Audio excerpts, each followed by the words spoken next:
From Lakota East High School, it's round 2 of the East-West men's varsity basketball rivalry here from the home of the Thunderhawks on another combined broadcast between East and West Student Broadcasting. You can feel the energy already. We're at halftime in the JV game, and this place is about as packed as we left it off on the west side just a few weeks ago as we welcome you into the broadcast booth here in Liberty Township. I'm Nick Johnson, joined alongside our analysts for the night from the east side, Colin Kunz and Camden Braden. How are you guys? How are you feeling? Obviously, this is a big game.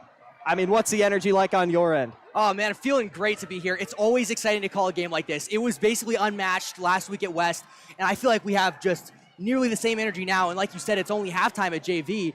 It's unmatched in here. Yeah, and I'll tell you what, we got some Thunderhawks or Thunderbird basketball. The juniors, they're playing in front of this crowd. They got 6.5 minutes left. I mean, you can tell even them, they're hyped up for this one more than they usually are for their halftime performances. Everybody is impacted in this gym. We felt it before the game. I mean, how much coverage is here. I mean, we were running around like chickens with our head cut off. Everybody is just excited and ready to go. And for good reason, we got 2 basketball teams ready to square off tonight, but especially when you bring in the rivalry element, all of that gets bumped up a notch.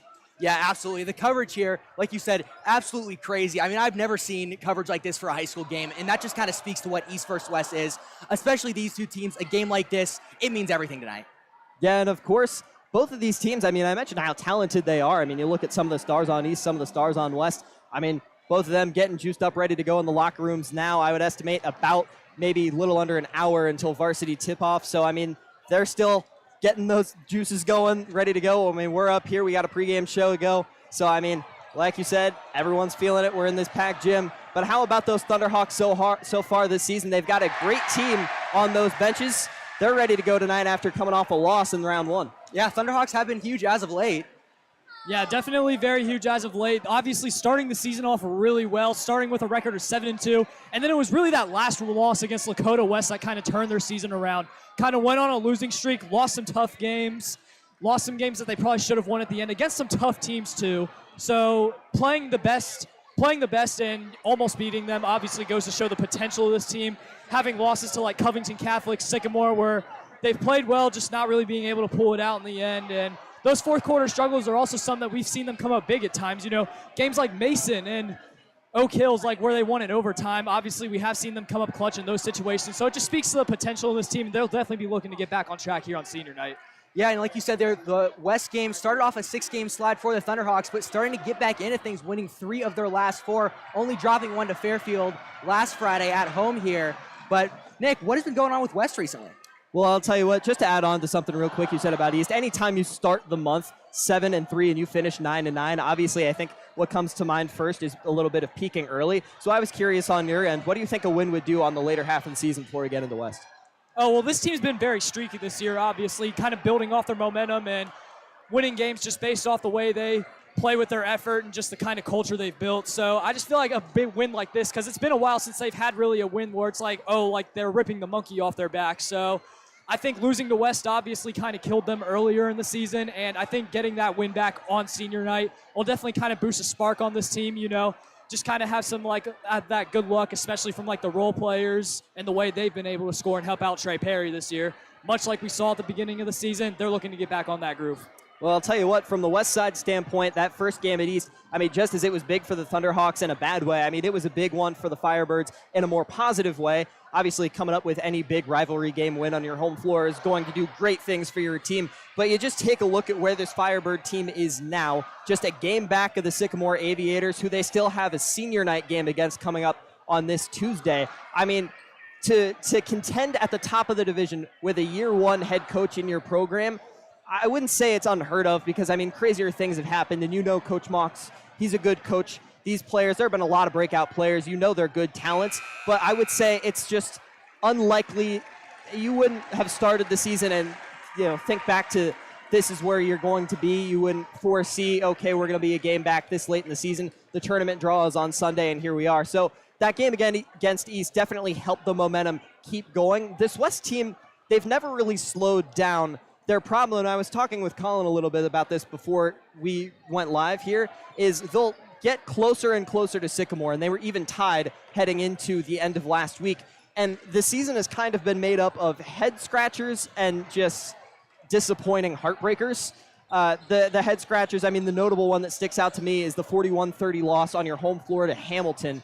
And Hamilton is a good basketball team. They're up at the top of the GMC, but you look at the field goal percentage in that game, there's no reason West should have lost that game. If you make a couple of smarter shots, some shots go your way that maybe they were smart shots and it just took a weird bounce off the rim. I mean, you're in that game, and that game would have done a lot for these Firebirds. There was a heartbreaking one against Beaver Creek, 76-70. Albeit out of conference, still a big game that could have gone your way. And then the one that stuck out to me as well is to St. X 52-45. It didn't kill momentum. It didn't send West on a streak like East went through in the month of January. But it definitely slows you down a little bit in the time of the year where you really need to get cooking, make sure your team is tight, ready to roll into playoff season. But, West has been able to get the basketball into the hands of their key guys, which brings me to our next segment. As far as East goes, obviously breaking out of that January slump, heading forward into tournament time. Who are some of the leaders on this team who have been able to lead the Thunderhawks to where they are right now? Yeah, I mean, obviously you got to take a look at Trey Perry. He's really what you think of when you think of this Thunderhawks team. Leading the GMC in points per game with almost 24. He has just been the rock for this Thunderhawks team this year. They live and die by him. They run their offense through him. He has a presence on the defensive end. Hit 1,000 points in his career a couple weeks ago. So just obviously things like that running your offense through him. You got your big men, Derek Jackson, PJ McFarland, who have been able to hold it down when they need to, and they can both shoot too. They're very efficient. And then contributions on offense from Baze Wheeland especially. He's been able to hit a couple game winners and come up big when he's needed to. Elijah Perry off the bench playing some defense. Smyers coming back from his injury has also been huge for the Thunderhawks, although it doesn't show on the stat sheet. He's been able to really make an impact. And even players who are really just in there for catch-and-shoot guys. For example, Luke Adkins, who didn't really have the greatest starts this season, but he's been heating up, and he has come up big when the Thunderhawks have needed him at times. Yeah, and I'm glad you mentioned Smyers. Sorry about that, Colin. I'm glad you mentioned him. He came back from an injury. He started the season pretty hot his first 2 games. Unfortunately, went down with an injury, came back against the West Side. So, I mean, a little more in depth. I mean, how has he been? You mentioned the stat sheet, not his way, but what has his contribution been like in those last few months? It's just kind of been everything you don't see on the stat sheet, such as like his effort, his just ability to facilitate. Teams that scout him are going to know that he's a threat. So obviously he's just going to be a team player, not try to force anything that's not there. And they obviously see him coming back from the injury, averaging a double-double before that injury. So they're just going to be like, look out for Ty Smyers. And he's definitely been very selfless. He's been able to open up this offense in terms of spacing. He is known for his offense. So just things like that. It can be frustrating for him at sometimes, I bet. Obviously not filling up the stat sheet, but just the contributions that he's made to this team are definitely going a long way towards the end of the season. Yeah, and I did want to add, you talked about our big men, Derek Jackson and Baze especially, but those guys, they have done a great job locking down other big men in the teams that they have played. One of the most notable games was against Winton Woods, where they had to play against Tyler McKinley, Division I University of Cincinnati commit. They locked him down. They kept him basically silent for the entire first half. And really, when they played Sycamore as well, they contained Riley Burgess really well. I mean, he had 9 points, but that's fairly a quiet game for him. Yeah, and of course, I mean, you mentioned locking down some of those big guys, the GMC. I mean, the GMC, it's not a shabby conference as far as basketball goes. I mean, everyone, I feel like, you think high school sports, and especially you think the GMC, your mind goes to football. Oh, you got West, you got Princeton, you got all these big teams. Coleraine there for a while. I mean, it is really an all-sport conference, and you get to basketball, you see how many D1 guys there are. To be a top team in the GMC, you really do have to have some of your guys step up. Yeah, absolutely. I mean, it is a tough conference to play in, and you just really need those big star players to step up, and Trey Perry especially has done that for the Thunderhawks, but this whole cast has done a great job with it as well. Yeah, for sure. And I'll tell you what, West has had their fair share of step-ups too. LJ Green, the more notable one to me. He's in his junior year. I mean, he had a pretty significant amount of production for a sophomore last season. He's a multi-sport athlete, so you know he's got the athleticism. But they brought him in this year, and I feel like his big breakout game did come against Sycamore and Burgess, the way he was able to hold him in the paint. And the stat sheet did show that Burgess, I mean, he's Burgess. He's going to Purdue. He does what he does. And in some circumstances, there's just times where you're not going to be able to stop him down, or even when you slow him down, he's still a Purdue basketball commit. That's Riley Burgess. But, LJ Green, he does a fantastic job. I think he's more found himself on the floor, able to use his size. He's more aware of his space in the paint, what he's able to do. He knows his abilities. He is really a team player. He's kind of the core of the interior of this basketball team for West. he's been fantastic down this stretch. He's the second leading scorer for the Firebirds right now against Isaiah Meade-Moss, who's in that one spot coming in first year on the Firebirds. He's the only player on this Firebird team averaging north of 10 points a game, which, I mean, you kind of see that on a stat sheet and your mind goes to, oh, well, okay, they're not an offensive basketball team. Well, not necessarily with this West team, and this is another thing I was talking with you guys about. West doesn't really have a star this year. Like last year, you have Nate Dudukovic, or for East this year, it's Trey Perry. High school basketball teams, you have that star. That's oddly not the case for this West team, but it doesn't seem to matter. You have a lot of guys around that 7-point-a-game range where maybe they'll break out one day and they'll have 23 and everyone else around them has 5, 6, 7. But Isaiah Meade-Moss has been one of those guys that he's had more of those breakout games. When he's not breaking out, he's a little bit consistent, even if he's not cracking double digits. He's up there 6, 7 a night. You know he's going to be able to get the job done. He was a little bit slower on the floor against East last time out, and I would have to think that's because East probably had a bit of a game plan for him, just knowing that he was the Firebirds' top guy. But, I mean, even when it's not Meade-Moss or LJ Green, the freshmen, the contributions from them, I mean, the two notable ones, obviously, would be Bryce Curry and Josh Tyson. Bryce Curry, since he has broken out onto the scene, he has been fantastic for the Firebirds. I would have to say the over-under on dunks from Bryce Curry tonight is going to be at 1.5. I have a feeling it'll be the up on that one. That'll be over. And that's a fun line, especially with dunks. It's a fun line. Let me tell you, the kid can fly. He's got speed. He's got athleticism. Like I said, he can jump like it's nothing. And against a team like East, where the physicality kind of comes into play, that athleticism, especially on a team like West, where your style of play is a fast basketball team, I mean, he's been incredible. And then the other name I mentioned there, Josh Tyson, he had a solid game against East his last time out. He did have a hyperextended knee issue against Oak Hills the other night.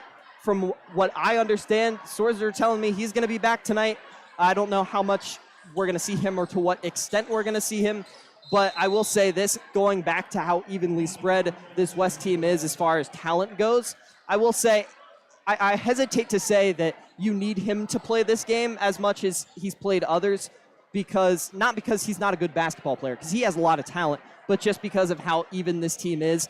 All it takes is one guy to step up, and they've all proven that they're capable of that. But with that said, it would definitely help the West side if you have a talent like Josh Tyson coming off your bench tonight, or even in that starting five, although I don't know how hesitant they're going to be to put him in after that injury. So it should be a fun one to watch for sure. Yeah, and I know he's definitely pushing to play in this game. It's East versus West. That's not a game you want to miss. And it's tough when you get an injury, especially going into a game like that. But it shows a ton of heart in him that he wants to come out here on this floor and at least try to play tonight, even if it's only maybe 5-10 minutes. But that's just huge. Yeah, and that kind of goes back to what we were talking about a minute ago with Smyers, too. I mean, coming back to that West game, this is the game you want to play.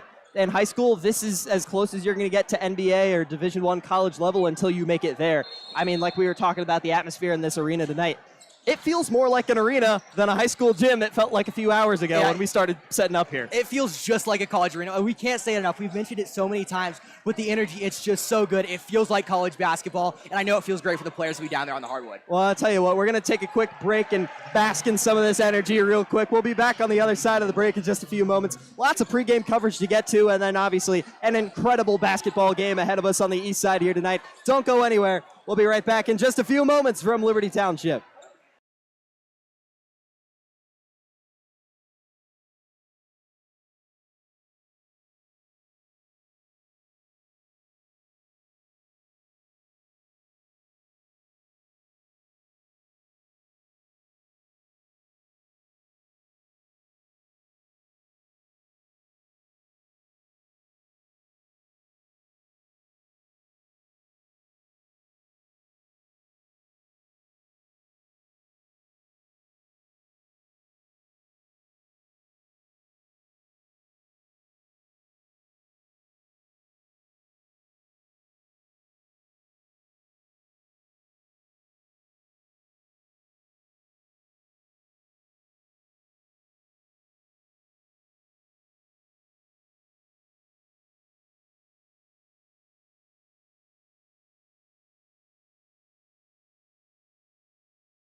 And we're back on the east side after our quick break. Back on the pregame show here on Lakota West Student Broadcasting, another partnered stream with our friends on the inside. Taking you along the way tonight here in the broadcast booth, I'm Nick Johnson alongside Colin Kunz and Camden Braden for this evening from the east side. Where can they find you guys over on Lakota East Student Broadcasting? It's Lakota East Broadcasting on YouTube, Twitter at LEHS Broadcast, on Instagram, Lakota East Broadcasting as well. Yeah, always fun to do these combined streams. Love doing it. Super great energy. So glad we have the schools to be able to do it. It's fantastic. And I'll tell you what, the pregame shows, I mean, this one is really cool just because, I mean, we're surrounded by fans in this lower bowl, but then being able to do it out on Main Street that last time, being surrounded by fans coming in, the fan interaction is a fantastic part of this. In the pregame show, the stuff you don't normally get to do, I mean, it's thoroughly enjoyed on my end, and I'm glad to, from a production standpoint, being able to get all this set up. And I mean, working with you guys has been incredible, but especially on a night like tonight, I mean, big night on the east side. You got the Dragonfly night, senior night, West coming into town, everybody's out. I mean, how big of a night is it for this school? Oh, I would argue to say this is the biggest sporting event in all year probably for the school. I mean, Dragonfly Night is huge. It's the West game every year, and Dragonfly, a great foundation, helps donate to kids with cancer, pediatric cancer, and all of the shirts, they sell them at lunch, the bright orange shirts, always very noticeable, and all the proceeds go to helping kids with cancer, and it's just such a great foundation. Yeah, and let's talk about the last meeting between these two teams really quickly. The first quarter, it was pretty tight. From there on out, lots of ups and downs for both teams. Yeah, definitely lots of ups and downs for both teams, as you mentioned, but Lakota West ended up pulling that game out, and it was really a tale of two halves. West outscoring East 40-25 in the second half. Just great offensive display from him, kind of East getting frustrated with themselves, not really communicating on defense, leaving a lot of guys open, and letting the freshman Josh Tyson kind of take over the game in the second half. He was 8 for 10 from the field, 5 for 5 from 3, just masterclass performance from him. And like you mentioned earlier, him coming back from his injury, just looking to play tonight, and obviously it'll probably be a game-time decision, but outside of him, the rest of the team was 0 for 7 from 3, so obviously not very good there, and something that West is looking to improve on, and they are a good shooting team. In terms of just efficiency and percentage, they have been at the top of the GMC ever since conference play has started.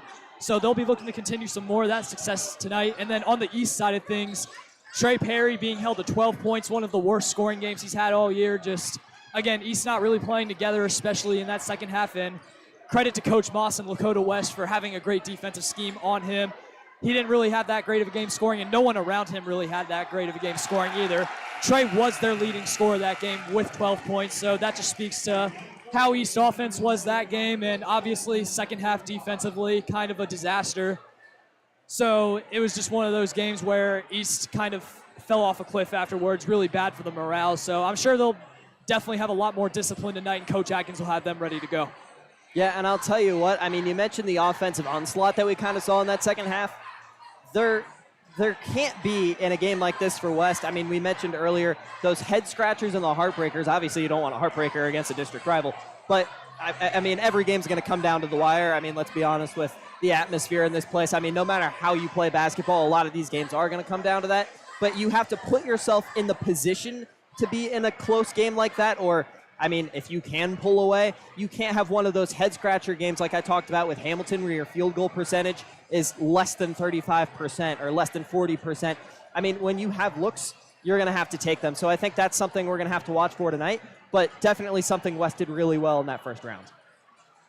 Yeah, and for West this year, obviously you talk about some of the inconsistency, obviously having a great shooting game against these Thunderhawks the last time they played them, and then obviously games against Hamilton where you're held to only 30 points, and like I kind of hinted at earlier, you're looking at West being really a second-half team on offense at times. Like the last time they played these Thunderhawks were actually leading that game at halftime. West only had 16 points at halftime and then obviously finished with 56. So, again, just great adjustments by first-year Coach Moss and this Lakota West team, and just goes to show how he's been for them this year. Obviously, first coach, new program. It's going to take you a while to get going, but through the second half of this season, they've really ramped it up, and in the second half of games, they've ramped it up. So it just kind of goes to kind of show you what kind of team Lakota West is, just with their ability to prevail and never give up. So East will obviously be looking to counter that tonight, and it should be a good one. Yeah, and you said, obviously, I mean, the second half part definitely comes into it. I mean, putting up 20 in the third and fourth against East, I mean, yeah, they are definitely a second half team, but I think even more than that, they are definitely not a second quarter team which I think shot them in the foot a little bit. And I mean, they were able to come back from it and recover. But I mean, they're outscored 11-4, which not a high-scoring quarter really on either end. And at times this game, it's either a track meet or it's just a defensive back and forth, which, I mean, at times it really can help either team, but it definitely didn't help West there. I think they're definitely going to have to start out this game a little hotter than they have at times and hold that over until the second quarter, especially if you plan on being a second half team. Just try and just help you put that game away, especially in these late half of the season matchups where we're coming up on a tournament draw on Sunday. Yeah, and before we talk about that tournament draw, just something we talked about with West not being a second quarter team, something that we talked about for the Thunderhawks a lot this year is their ability to win the middle eight and the struggle that they've had at times this year. Because even with their ability to start out games, they usually start out hot. And then even the games that they've closed, we've seen them not really win those middle 8 minutes. And that's something that's obviously really important in a basketball game and just something that East kind of has to carry over because it feels like it's been a little bit of an inconsistency. The games that they've came close and lost, it's either been the fourth quarter at the end, just them kind of losing it, or the middle 8. So, and the games that East has won both of those times, they've really been hard to beat. Yeah, and looking tournament-wise, looking forward, it's going to be huge for the Thunderhawks to win this game because it's going to be all about morale and energy. The Thunderhawks have had a couple of slides in a couple of directions. You know, you start early, you have those 2 losses, and then a big string of wins. We talked about that at the beginning of the show. Those 7 wins in a row, and then you lost to West, and then you lost 6 in a row. And the West game almost just killed all the momentum on this team. And then now you're kind of getting back into it, winning 3 of your last 4. So winning this game is, I would say, vital for the Thunderhawks if they want to make that run in the playoffs, because this can really be the start of another one of those winning streaks. Yeah, absolutely, Colin. And you're talking about those close games that they've had that they've won, you know, coming off games against like Coleraine and Mason, teams that aren't really that great, you know.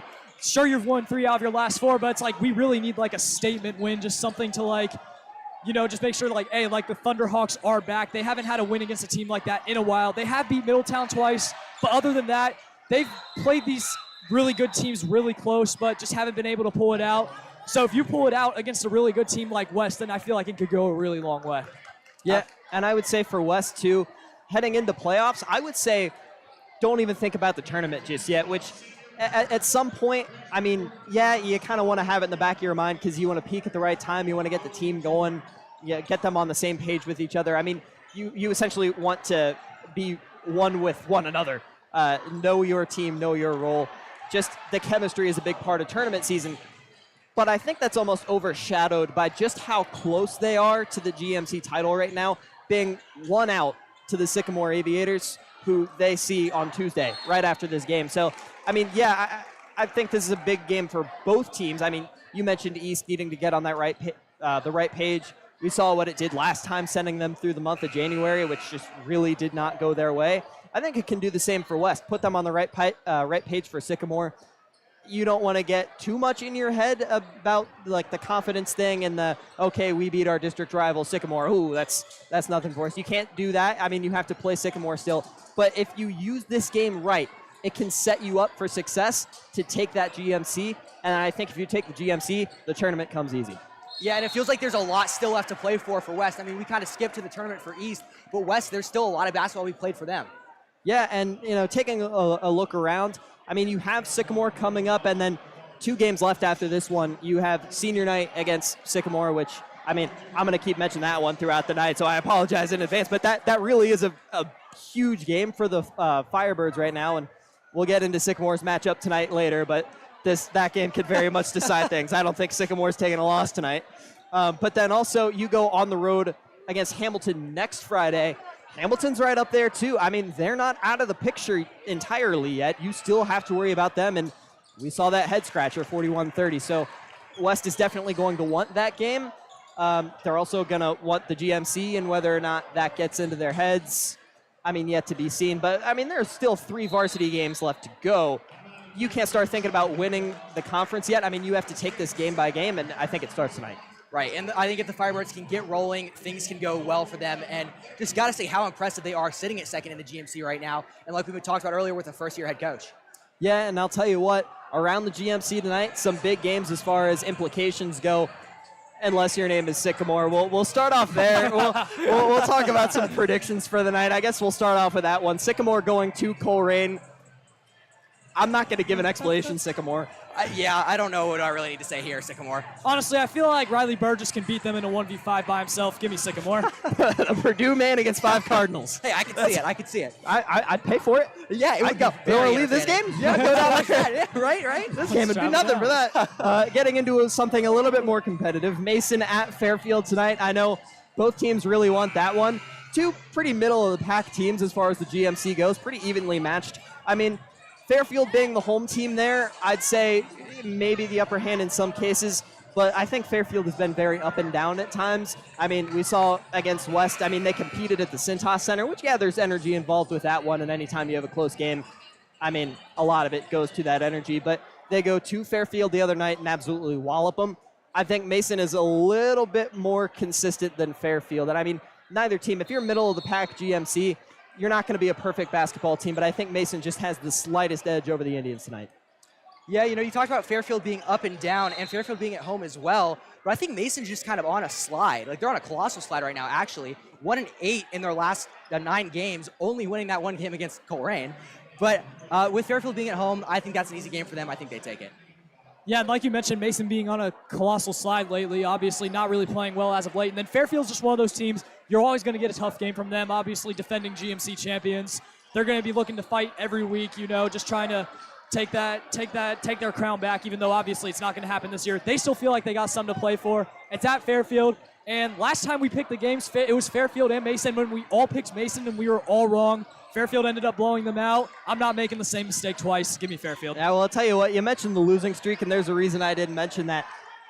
Tonight's the night they turn it around. I just see that. We saw what they were able to do at the beginning of the year. Losing streak's got to snap at some point. I think they use that energy against them tonight. We'll find out. I don't think I'll be on the wrong side of this one again, but we'll find out. Our next game, Hamilton at Oak Hills. We mentioned earlier Hamilton being at the top of the conference. They're not out of everything yet. Sycamore and West, I mean, they're up there. You don't necessarily think of Hamilton right off the bat when you think top GMC teams, but they've been able to do their job. They've been able to get through a really tough GMC schedule. Any GMC schedule is going to be tough. I think going to Oak Hills, it's going to be interesting, especially because anybody going out to Oak Hills, I mean, the traveling doesn't go well. Trip out there. You don't have many students in your student section. Yep. But I think, you know, energy out of the picture. I still think they're the better basketball team. I still think they're going to be able to pull it out tonight, although I think it'll be a little closer than some people might expect. Yeah, and I think both of these teams are hungry for a win. They're kind of middle of the pack of the GMC. I think Hamilton is strong defensively, and Oak Hills just won't have enough production. It is a tough trip out there, obviously really long, but I think Hamilton will take it out there and take the game. Yeah, guys, Hamilton's obviously had the hot hand as of late. They've been able to pull out some really close games, some defensive struggles, as you mentioned, holding West to 30 points at one point in the year.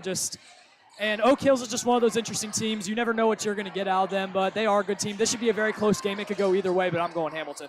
And then we got Middletown at Princeton. Middletown has been a pretty hot basketball, this team, regardless of what some may have thought entering the season, losing your head coach. And I mean, we talked a little bit about Coach Moss. I mean, anytime you have a first-year head coach come into your program, I don't think off the bat you think this is going to be our year. And they have a little bit less of a shot at the top of the GMC than everybody else. But I mean, they're still up there. They're a good basketball team, but so is Princeton. I like Princeton at home, but I think the Middies, you know, they just beat up on West at West, took the sweep there. I think they got momentum on their side. I think they're going to continue that tonight, roll into Princeton, take care of business. Yeah, Middletown is a tough basketball team. They started the season with a lot of wins strung together and then lost here to these Thunderhawks. But they're a gritty basketball team. They wear you out. They tire you out. But they're going to have to travel to Princeton. And I think Princeton's a pretty decent team. I think they'll be able to get enough offensive production to just outscore the Middies. I think the Vikings take it. Yeah, and as a rubber pick of this matchup, I think both teams are very good. They've been playing very good basketball. Middletown kind of getting back on track. Obviously, a 7-0 start to the year, and East giving them their first loss. Middletown plays a very unique brand of basketball, so teams start figuring that out. But I feel like Middletown's starting to counter that in a way, and teams are starting to overlook them just because they feel like they're starting to figure them out. And obviously, Princeton kind of been inconsistent at times this year. Middletown, inconsistent too, but very streaky, and they're starting to get some momentum back on their side, so I'm going to take Middletown. And it's not a bad choice. I mean, 2-on-1, it's a rubber match here with his pick. I mean, I think there it's going to be pretty close as well, but I mean, like you said, I just like Middletown, the momentum, the streak they're on. So sure.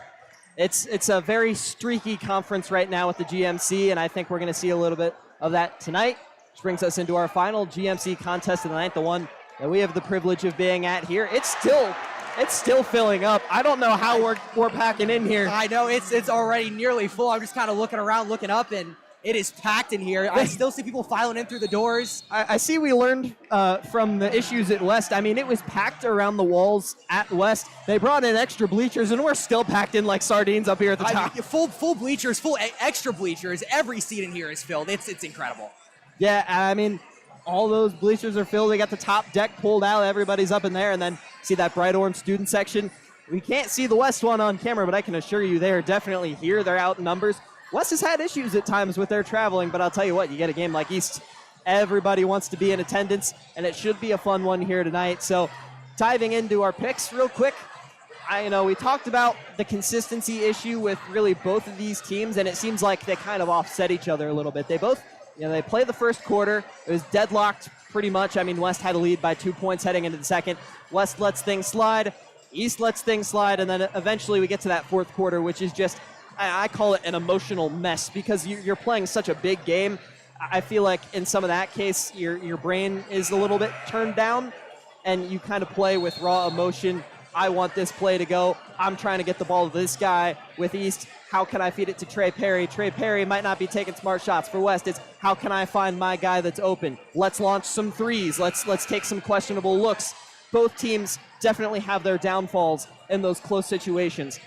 West took the first one. I think this is going to come down to the same one. And I said this about the first game. I could see it coming down to a possession arrow. And we didn't quite get that the first time.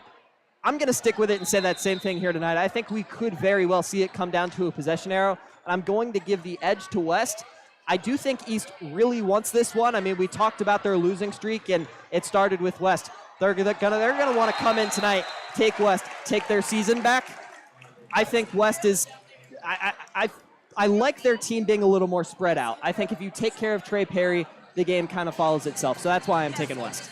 Yeah, and so you mentioned there the Thunderhawks with the energy in here is one of the big parts. I think that'll be huge for them, but it really depends on what Thunderhawk team shows up tonight. We've seen them come out swinging and swing the whole way through, and we've seen them come out swinging and kind of run out of gas by the end of the game. We saw that especially against West, and I think it's going to be really tough tonight just because of how many good players there are for the Firebirds.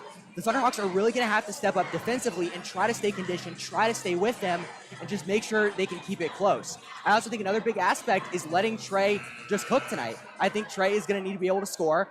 I mean, holding him to 12 points, you think about it, you kind of laugh because it's like, well, 12 points, that's not a bad game, but for Trey Perry, it kind of is.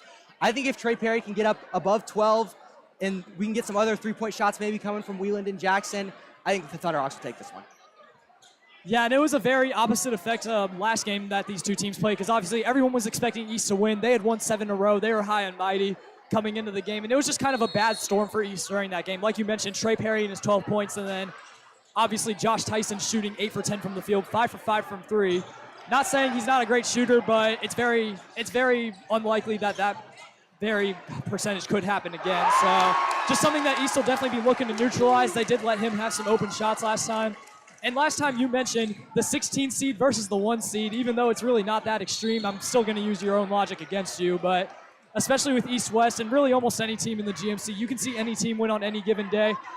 And I think Trey Perry will have a better game tonight. And I just think senior night here in the Hawks' Nest, you're on your home floor, you're comfortable. I just feel like it's a perfect storm for East tonight to get their season back on track. I'm rolling with the Thunderhawks. Yeah, and I'll tell you, as far as 1-16 goes, it wasn't 1-16 back then. I think it's even less of a 1-16 now. I mean, East went on that slide, but my goodness, I mean, the way they play basketball, don't let the records fool you, especially Trey Perry and his numbers, what he's been able to do. Going back, kind of repeating everything I said in that first game, Trey Perry, you can't really stop him. You can only hope to contain him. And you put up 12 points in a game, that's not a shabby game. It's not what he's used to putting up, but it's still a double-digit game. So, I mean, are you going to be able to contain him that well tonight? I would venture to say probably not. I think he's going to want this game more than anything else. West, I think they got to learn. They got to adjust. This is going to be a game of adjustments for West. You want to win this game, you have to adjust. You can't play basketball for 4 quarters well enough to just take this game. You got to know your opponent. You got to know who you're up against, how they play, and you got to be able to adjust in real time, which I like Coach Moss and everything he's been able to do. And we talked about the second half team, so evidently he does have those adjustments. I think a lot of this, on top of it, coming down to the players and how they performed tonight, a lot of it is going to be on Coach Moss and at what he's able to do, especially with Josh Tyson nursing that injury. Should he be back tonight? Yes, from what I've heard. Is he going to be able to go 5 from 5 from beyond the arc again?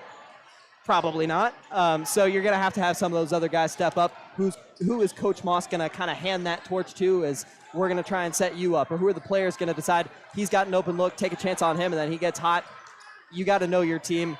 That's really what this game is going to come down to. Yeah, and I think it'll be big for Coach Adkins keeping the rotation fresh. They really don't like to work a ton of guys around, and it really feels like everyone on this bench gets a good amount of time. So it's going to be tough to match up with all of the consistency on the Firebirds, because it's like you can't really lock down a player like West can with Trey Perry. You have to try to lock down everybody, and that's going to be really difficult because the Thunderhawks really haven't faced a challenge like that since the last time they played West. A little loud in here. Can you feel it yet? I mean, it's a JV game, but the energy is already just so hype. We got 35 seconds. The Thunderhawks up the Firebirds up 51-44. I'm used to the other side of the scoreboard here. Under 30 seconds. We're going to send you home on our pregame show. We'll be back in just over 20 minutes for tip-off and the varsity contest. We'll keep you updated on this JV one for sure. Real barn burner. Under 20 seconds to go here, but it looks like Firebirds going to be able to pull away with this one. But we're going to send you away to the break for a quick moment here on the east side on Lakota West Student Broadcasting. Once again, partnered with East, taking you along the way tonight. I'm Nick Johnson, Colin Coons, Camden Braden. We'll see you in roughly 20 from Liberty Township.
Less than 3.5 away here on the east side from the tip-off on round 2 between the Firebirds and the Thunderhawks in Liberty Township.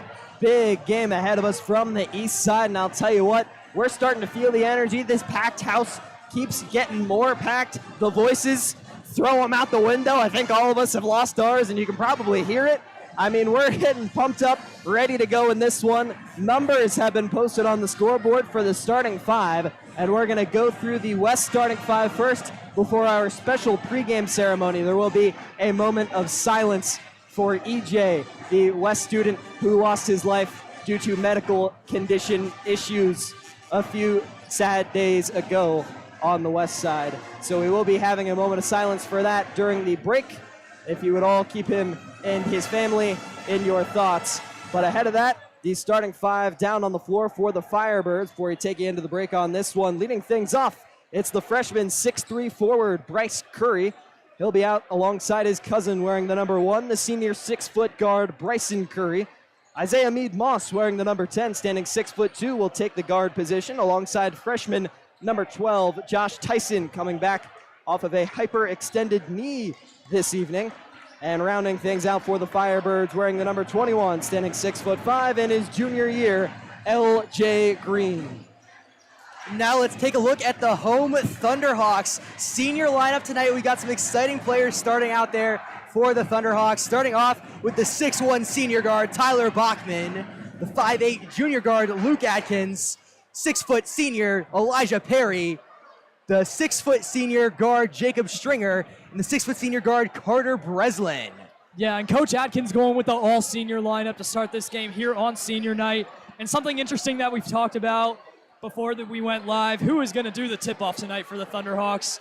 Obviously, not a lot of size out in that lineup. You've got Bachman, you've got Elijah Perry, but should be a fun start to this game. We saw Stringer and Breslin make an impact towards the end of that Coleraine game, looking to carry some of that confidence into that special night tonight. Get them involved here early, get them feeling the vibes of senior night, and then go to business for the Thunderhawks. One more time, less than a minute away from our pregame ceremony for the Firebirds. It's Bryce Curry, Bryson Curry, Meade-Moss, Josh Tyson, and Green. For the Thunderhawks, Bachman, Atkins, Perry, Stringer, and Breslin. We'll take you to the other side of the break as the teams come out for the national anthem and our moment of silence. You won't want to go anywhere. Round 2 between the Firebirds and the Thunderhawks, moments away.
back on the east side of the Lakota District for round 2 between the Firebirds and the Thunderhawks in Liberty Township. 8 minutes on the scoreboard as we get to player introductions just moments away from our tip-off at the home of the Thunderhawks. And I'll tell you what, this is a big game ahead of us. You can feel it. The fans, I mean, they're jumping around. They're loud. We saw the bleachers shaking. I thought somebody was going to cave that thing in.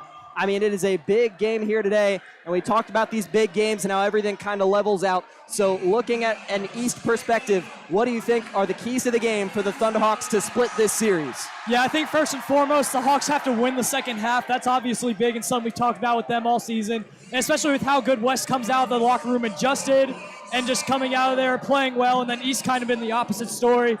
And then another key is just really the big man battle. Just neither of these teams have been great rebounding this year, but Lakota East, I think it's just kind of going to be the X factor for them. How well can Jackson play? How well can McFarland play? Then it's just let Trey cook. Obviously, Trey Perry did not have a great game the last time these two teams played. And he's going to be looking to have obviously more than 12 points tonight. And then finally for the Thunderhawks, just kind of locking up on defense, playing team defense, communicating. Communication is key because that was something they lost in the second half the last time that they played Lakota West, and something that they had in the first half, and they were playing well defensively whenever they had it. Just don't lose that heart. Don't lose that passion. Communicate. Play team basketball, and should be a good one for the Thunderhawks if they do all that. And I think you pretty much said everything that captures what the West Side needs to do, too. I mean, Trey Perry is obviously your number one concern, so I think adjustments right out of the gate are going to be the name of the game. You're not going to get the same East team that you got in Westchester, especially not after the loss that they faced, but I know especially Trey Perry, he's looking to put up a little bit more than 12 here tonight. And I know the West Side, I wrapped up that stream, and I said, if I'm Coach Moss, at the end of that handshake line, I'm taking my boys to the locker room and I'm telling them, you're going to see these guys again. You cannot get complacent. Anytime you have a rivalry, especially this one, you cannot get complacent and expect to win round 2 automatically. You got to come out firing on all cylinders, and when you're firing, you got to adjust to the other team so that they don't get ahead of you. Yeah, and you're definitely going to see one of those counter adjustments from East tonight because with the type of culture that Lakota East has and the type of coach that Coach Atkins is, he is not going to be at all happy with the effort that they displayed in that second half the last time these two teams played. So it's just going to be fun to see how these coaches go back and forth. Two great coaches here matching up tonight with some great basketball teams and some great fans, obviously, with an atmosphere that like no other here tonight. We are ready for tip-off here. It looks like LJ Green will be facing off against Ty Smyers, wearing the number 1 for the Thunderhawks.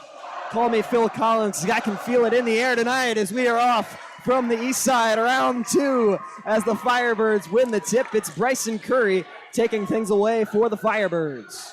And interestingly enough, we did see Jacob Stringer playing up on the ball to start defensively whenever he has been in for the Thunderhawks this year, which has been very few minutes, but we have seen him make some defensive contributions. Bryce Curry with an early interior jumper, no good. LJ Green, the offensive board from the paint. There's Josh Tyson, who's returning off that hyperextended knee. He goes back and forth with Mead Moss in the backcourt.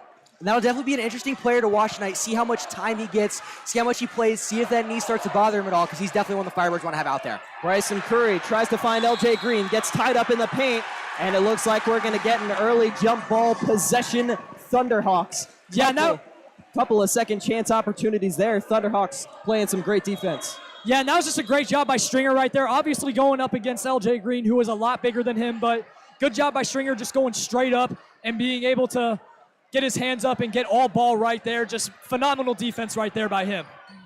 Bachman to take this one away for the Thunderhawks. Their first offensive possession of the night, just under a minute into this one. Josh Tyson up on the defense. And for the Thunderhawks in the non-Trey Perry minutes this year, we have seen them spread the wealth more and get some more guys involved, which can be a blessing and a curse. But when we've seen it work, they've just been able to work the ball around and get many guys open looks. And let's see if that's what they can do right here. Smyers, no good. Bryce Curry with the rejection off the backboard, but a foul called for. That's going to be goaltending, I believe, is what they're going to call that one. West keeping possession of the basketball, and East will christen the scoreboard ahead of the Firebirds. 2-0 our score. That was a great block, just a little too close to the rim off that one. I believe it tipped the backboard just before Curry got a hand on it. Yeah, and I'm sure that's a big relief for Smyers right there. Getting on the scoreboard, getting back on the stat sheet, because we talked about he hasn't really made much of an impact stat sheet-wise. Definitely a morale booster for him on senior night. Here's Mead Moss, no good. Bryce Curry with the putback rather, and he will drain it. Couple of right back at you points for the Firebirds as the Thunderhawks go right back down the floor. Leading things off is Smyers.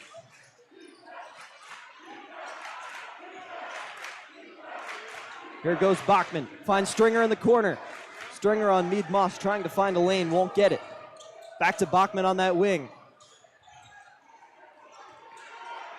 Ball movement around the outside continues. Here goes Luke Atkins to the corner. It's Stringer again. Thunderhawks taking their time, trying to find the look that they need. And again, kind of like Cam mentioned earlier, a little bit of a blessing and a curse not having Trey Perry out there. Thunderhawks trying to look to get the ball to somebody, but they're just really working it all around, trying to get it to everybody. Couple of good pokes from the West defense, but the Thunderhawks maintaining possession. And West playing that tight man defense right now. They're switching everything, making sure nobody gets open looks. And you see it pay off for them right there. No good. Bachman on the air ball. Loose ball. Did Stringer get a hand on it? No. They're going to call that last off of Isaiah Tyson for the Firebirds. 5:22 on the first quarter game clock. All knotted at 2 in Liberty Township. And it's really been a great start tonight here for Jacob Stringer, making an impact on the defensive end. You see him right there kind of forcing the turnover, and then earlier with the jump ball. Just, again, something you want to see from the senior, and he's really playing well here tonight so far. To the inside, it's Bachman. And they're going to call that a block foul on Mead Moss on the inside. Bachman to the line for 2. And Tyler's not afraid to go through contact like that. He loves to run up through the middle, use a lot of that speed, jump up to the rim. Definitely not afraid to meet him right there. Yeah, and I think Mead Moss had the right idea right there, just not really great on the execution. Got there a little late, and Bachman will go to the free throw line. Bachman on his 17th start of the year for the Thunderhawks. Drains his first shot. East regaining the lead, 3-2. Bachman finds the score column for the first time tonight. Wearing the number 2, averaging just over 6 points a game for the Thunderhawks offense. And Tyler Bachman has definitely stepped up in some big moments. He's had some big games recently. He can put points up on the board. Like we mentioned earlier, not afraid to go through contact, but he's also a fairly efficient 3-ball shooter. Bachman, 50% on that stand. Mead Moss with the defensive board for the Firebirds. And here comes the west side. Bryce Curry gonna find Mead Moss back on that wing. And here comes Hakeem Smith just off the bench for the Firebirds. Another key player to look out for tonight. We do see Perry, Jackson, and Whelan now back into the game for the Thunderhawks, so we'll see what that changes. West taking their time as well. Bryce Curry finds his cousin Bryson. No good on the 3-ball. 3-ball not off to a hot start for either side as an incredible drive as Trey Perry has made his way into the arena. Yeah, and every time Trey Perry's not in the paint whenever one of those shots goes up, as soon as the shot does go up, he's going to be taken off to the other side trying to get fast break points, and that's where we've seen him make a lot of his money this year. Jump ball, second possession arrow of the evening used. Mead Moss to the rescue, making a floor dive and keeping the ball on the west side of the floor. They still trail by 3. Trey Perry obviously making an immediate impact in this game, using that big speed. He loves to get out in front of his defenders, just drive all the way up to the rim and just kiss it off the glass and get it in. 0-on-0 for the inbound. Bryce Curry with Trey Perry on defense. Lobs it to the backcourt, finds the freshman Josh Tyson. Tyson, one-on-one with Perry down the floor.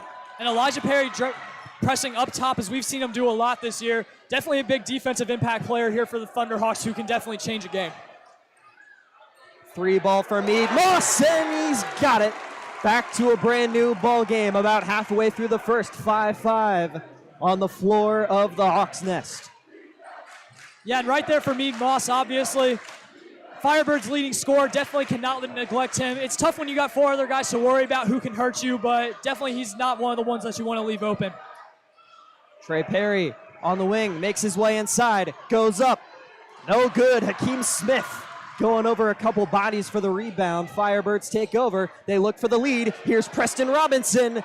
No good. A little too far to the left. Banks off the back of the iron, and no good as the Thunderhawks take it over. And here comes Trey Perry. Only 2 points so far this quarter after he started on the bench for senior night. Here go the Hawks. Another 3. Wheeland No good. Bryce with a bounce up to the rim for the rebound. Firebirds take over, 3:10 in the quarter.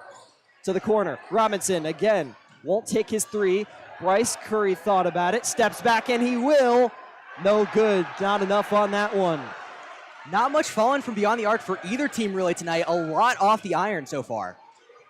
And for the Thunderhawks on offense, something that we've seen since Trey Perry's come back into the game, the Firebirds defense is really favoring the side that he goes, which is most of the time is going to be the right side. It'll definitely leave some of those shooters open on the weak side, like Whelan, like Jackson, and other guys like that who can knock down that three ball. Coach Moss yelling orders down the hardwood here on the east side. Isaiah Meade-Moss to start with the ball. He finds Bryce Curry. Now it's the freshman Tyson trying to make his way inside. Step back jumper, no good. Taken over by Luke Shaw, the East sophomore. That's just a tough shot to try to hit on Luke Shaw, and very great attempt, almost fell through. Whelan able to find Jackson. Now Whelan from beyond the arc, not going to take his look. Finds Elijah Perry, one-on-one with Preston Robinson. Back to Whelan up at the floor.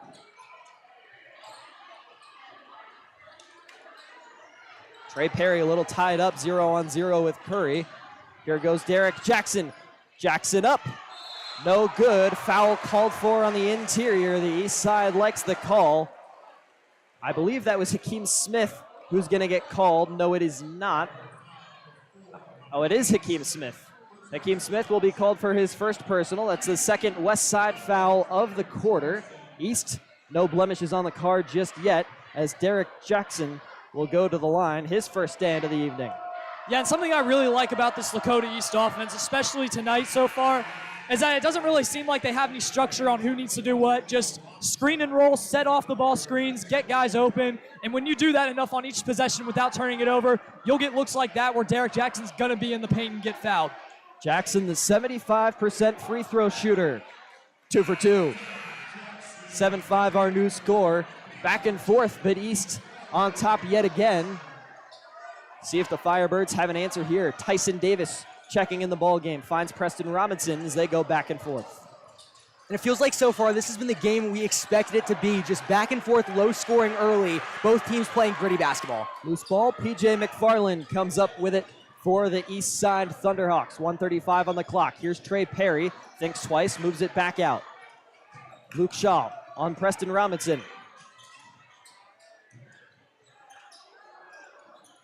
Perry over to Elijah Perry on that far side wing. Now Bachman back up, top of the floor. PJ McFarland, the handoff to Trey Perry. He's one-on-one with Tyson Davis. Here goes Elijah Perry, 4-on-4. He's going up with Hakeem Smith. Luke Shaw back to Elijah Perry. He's taking their time, a minute remaining in the corner. Here's Trey Perry. He goes up, thought twice, had a hand in his face. Didn't like the look, finds Bachman now. East up. Yes, sir. Luke Shaw adding on to the 2-point East lead. Now a 9-5 ball game. 45 seconds remain in the first. Firebirds down the floor. Here's Meade-Moss. No good on the three. Hakeem Smith goes up for the rebound. Put back by Green. Second chance points to go. And something for Lakota East that they've done a good job here early on is taking care of the basketball and limiting those turnovers. Obviously, no shot clock in high school. You can take as much time as you want on each possession.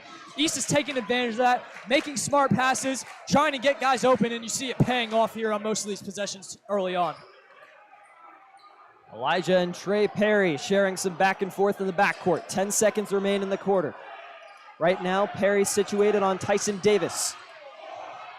Screen set by McFarland. Trey Perry tries to hook it up for three. He sinks it. He got it off. The three ball goes for the Thunderhawks. They lead it by 5 as we head into the second set of 8.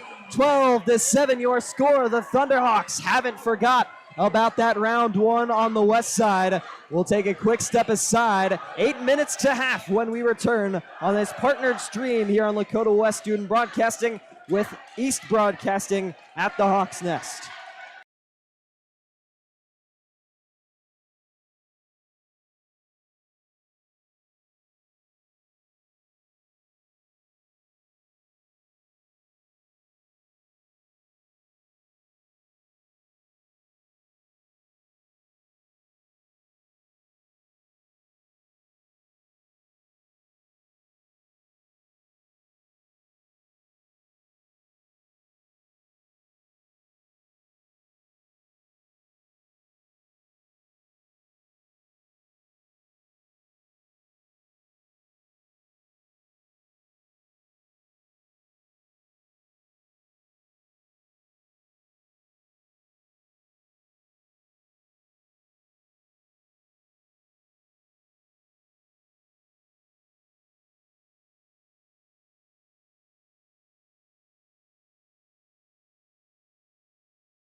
Thunderhawks with the basketball to start the second quarter after they ended up on a bang. What did you see on that last play, Cam?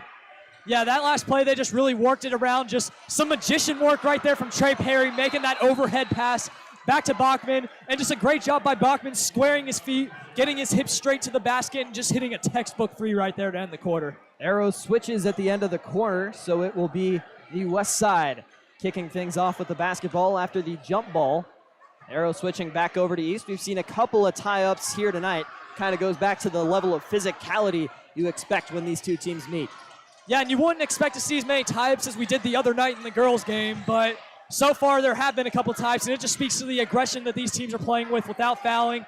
Obviously, probably very uniform practices for both teams this week, and you're seeing it at hand here early on. Dudukovic in the corner, yes sir. 2-point game, 12-10, as number 13 gets things going for the Firebirds. He averages about 3 points a game. What a big three he puts up there, keeping the Firebirds in it. We talked about that second quarter in the pregame. Derek Jackson, bad pass. Bryce Curry comes up with it. One-on-one. He makes a drive. He's got it. Brand new ball game after he goes up in the paint. 12 all on the east side. Yeah, and Curry just kind of read the Thunderhawks offense like a book right there, just jumping that pass. And it's interesting to see what the Thunderhawks do whenever they don't have Trey Perry bringing the ball up. Sometimes it works out because it's able to have him get to his spot easier and get open looks. But other times, as you see right there, they are very prone to mistakes at times. And right there, you see the turnover and a missed shot from Jackson. That's a big missed shot, but going back to Curry for a moment, you obviously know about the athleticism, the skill. That is a bright young basketball mind that the Firebirds have the privilege of the next 4 years of. And I think heading into tournament time, that's going to be a name to watch for these Firebirds as he has the basketball here on the far side wing. Finds Alex Dudukovic. Dudukovic taking the lead for the Firebirds. 14-12, taking advantage of an open look. Dudukovic heating up there, and just a couple of plays, and the Firebirds are back on top of the Thunderhawks. They're really going to have to slow things down, be patient, and not let this game get away from them right here. Same number, same last name for Alex Dudukovic. Not quite as much production as we saw with Nate Dudukovic. Alex Dudukovic still fighting for his chances in some of these games as we get a massive block from Tyson Davis. Swats the ball free out of bounds. Thunderhawks keep it. Great mitigation there from Tyson Davis.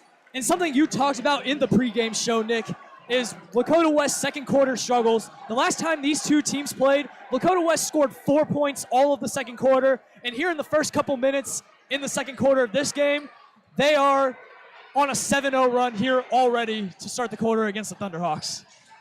Inbound here goes to Bachman for the Thunderhawks. They trail for one of the first times here tonight, 14-12, 5:40 on the first quarter game clock. Each team still with all of their timeouts. Here's Bachman, near side wing, up to Derek Jackson, who missed that big three on the last possession. Inside, here's Perry. Tries to spin around Josh Tyson. He does, knocks it down. And that's exactly who you want answering back to the Firebirds, tying this game back up. Trey Perry just spinning around, making it look magical like he always does. I'll tell you what, Trey Perry, a fun athlete to watch. I mean, you think about high school basketball and some of the athletes that it produces, he is one of the top names right now. If you were to ask me who some of my favorite players are to watch over the years, he's got to be right up there. East very lucky to have him in his junior year this season. Yeah, and you're definitely going to want to see him take over this game as we go on here, especially when the Firebirds start paying attention to all the other contributors here for the Thunderhawks, and especially having 12 points last time they played. Trey Perry looking to make an impact tonight, and he's got a whole other year left after this one for as much as you were just talking about Trey Perry. Couple of back-to-back no-good threes, one for each side of the floor. Josh Tyson recovering the basketball after it was poked free for a moment. He tries to make a drive, thinks about going up, finds LJ Green. Green tied up, and we'll see another jump ball. This one belonging to the east side. 4:29 in the quarter, 14 all from the Hawks' nest. And not really sure how that pass worked out for Tyson. Just looked like he wasn't really looking and just threw it into the paint. But right there, perfectly executed, just got it into the paint. But good job by the Hawks standing tall in the paint and being able to get the ball back on the jump. Well, I'll tell you what, this game's starting to feel a bit more real. You talk about the energy, everyone coming into this one, both sides ready. I think at some point you forget that somebody's going home sad at the end of the night, but right now, we're still knotted up about halfway through the second quarter. I think this is exactly what you want out of this rivalry. The same physicality that we've seen tonight, the same aggression, the same momentum we've seen go back and forth between sides.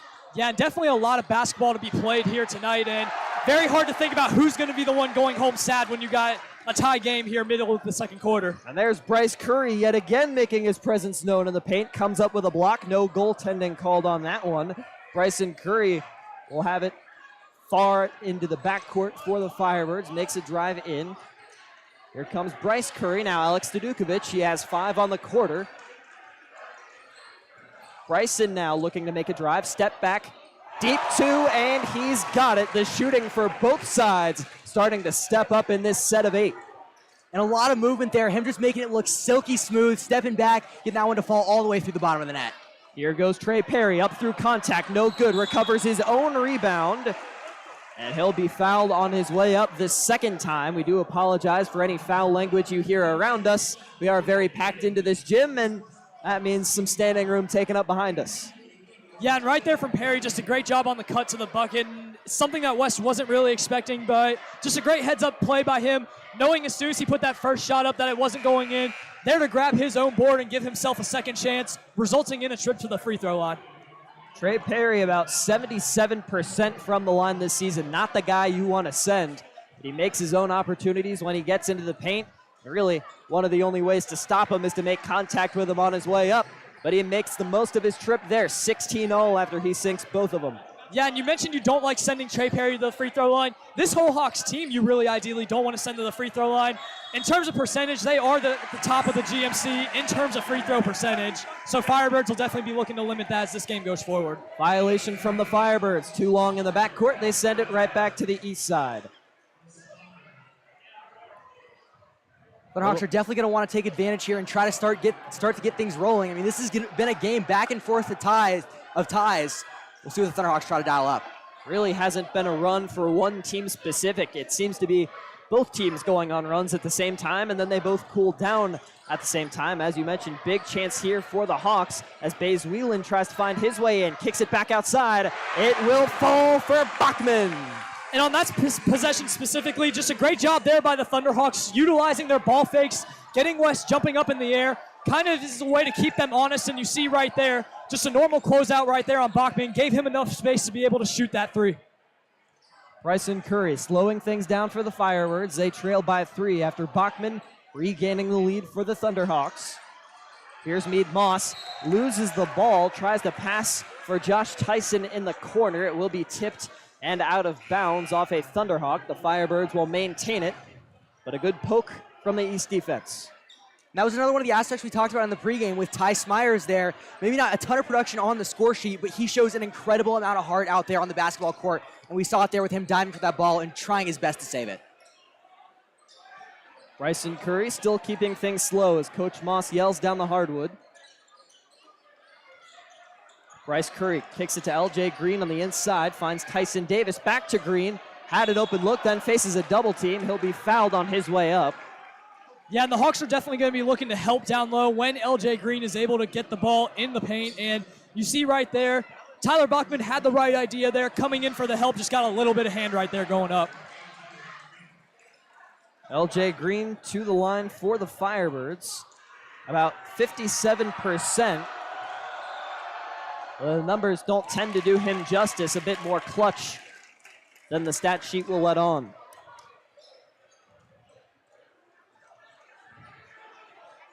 Firebirds trailing by 2 in this one, 19-17, roughly 2 minutes before we head to half on the east side. A bit more competitive than the halftime we just had in Westchester a few weeks ago. Yeah, 100%. As we kind of eke into that middle 8 a little bit, just kind of getting in the beginning stages right there. Again, that's one of the areas that we've talked about, the middle 8 and the end of games for the Thunderhawks. They'll definitely be looking to make that a point of emphasis here as we go towards the end of the half. Here's Smyers, thought about hitting Perry on the inside. Choose to move it outside instead. Here's Wheeland off to Derek Jackson. Now Bachman. Able to find Wheeland. Ball movement continuing on the outside for the Thunderhawks. Still looking for that perfect opportunity.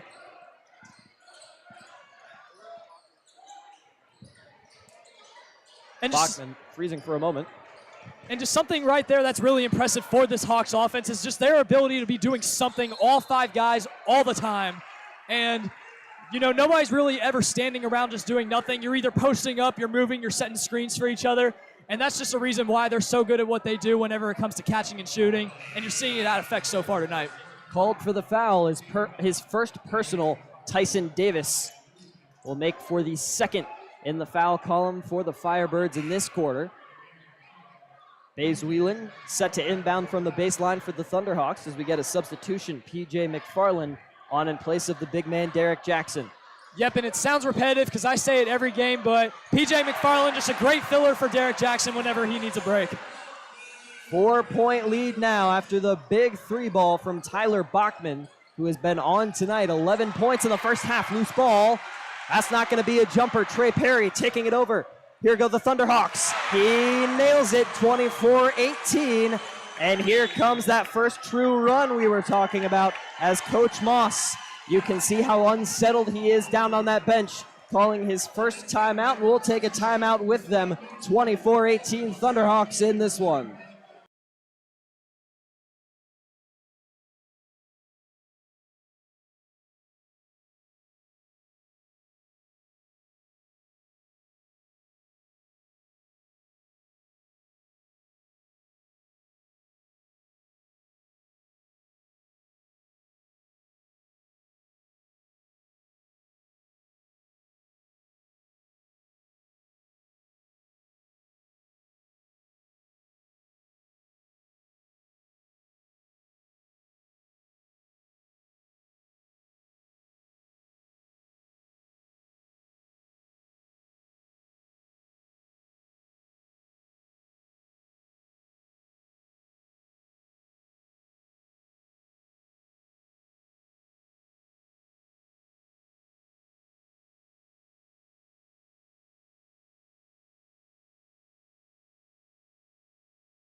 After the Coach Moss timeout, it's 24-18 from the east side in this one. Thunderhawks with the lead over the Firebirds.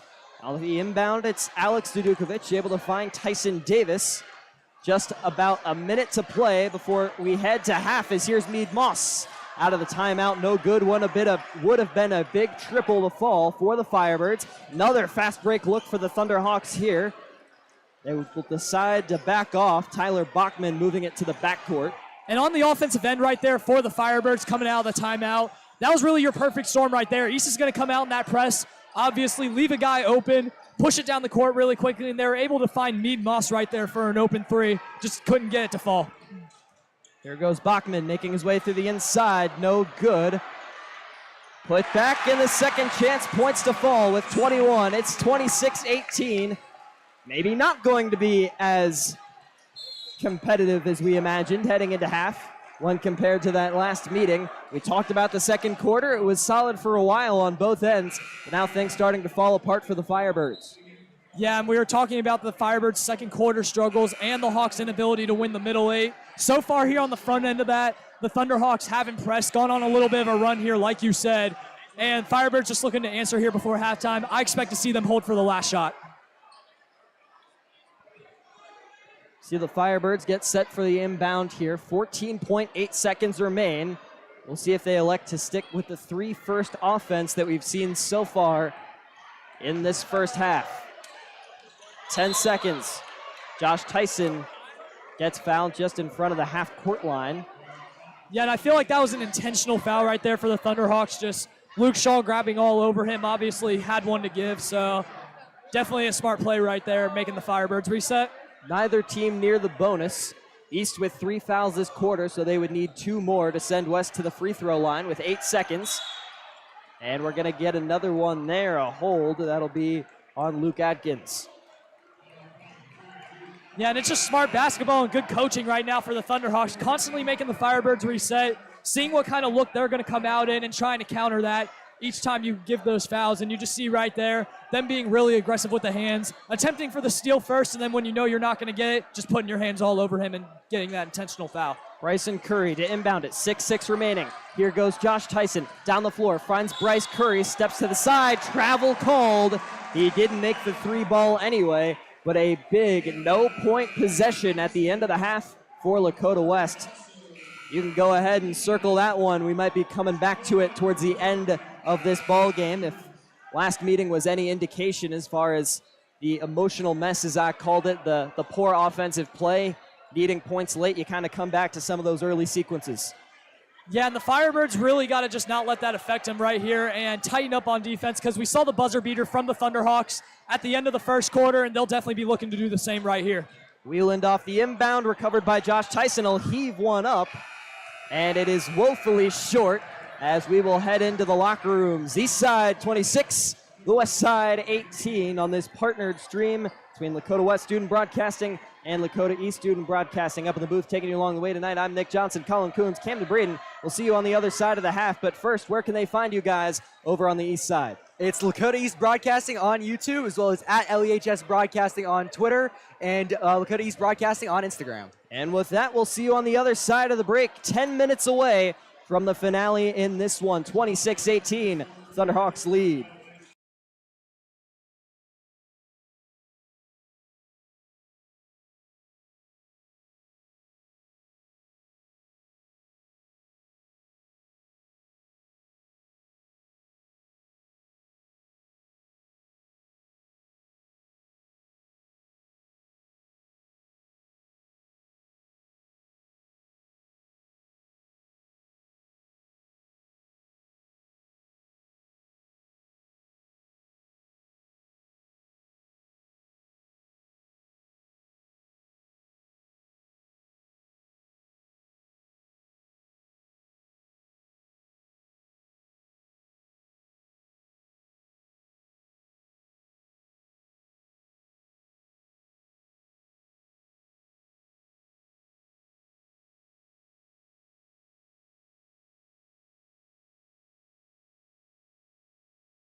Back for the second half of action from the Hawks Nest in Liberty Township.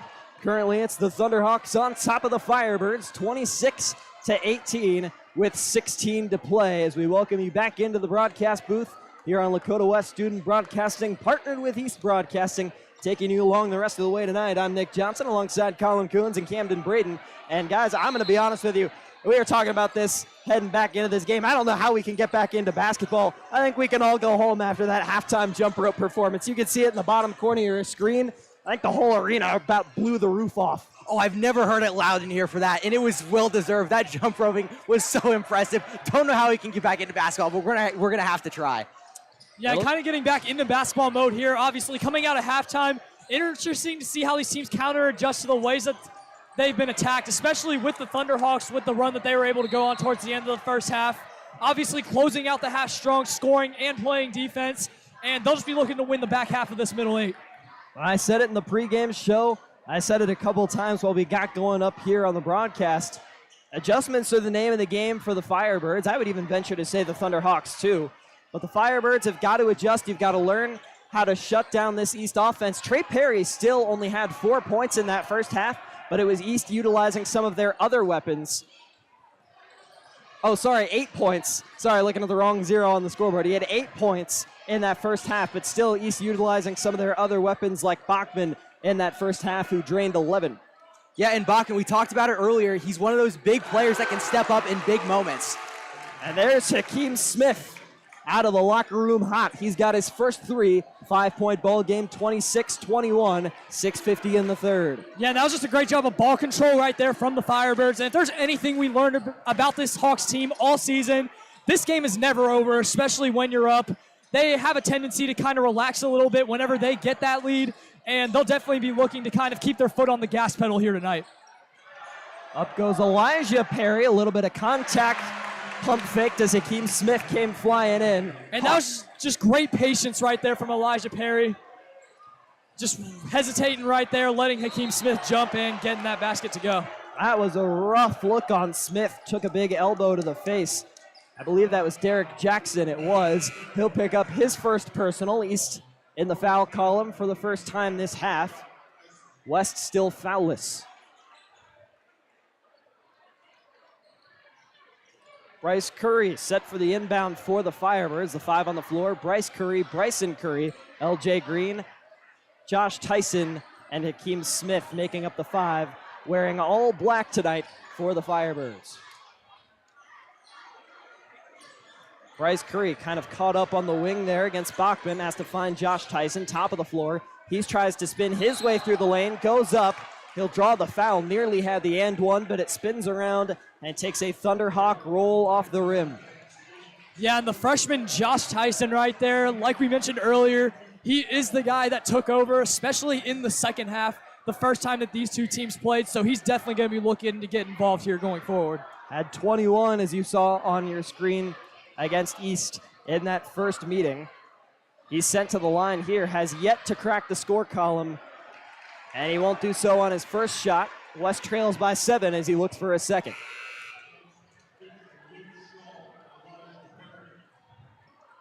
See Luke Shaw coming in right there, looking to provide some more offense here for the Thunderhawks to start this second half.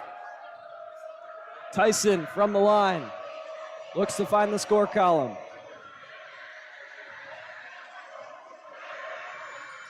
Hawks made it difficult on him there, but he drains it with ease the second time around, 28-22, as he has one. And here's Bryce Curry off the steal, goes up, and there's one.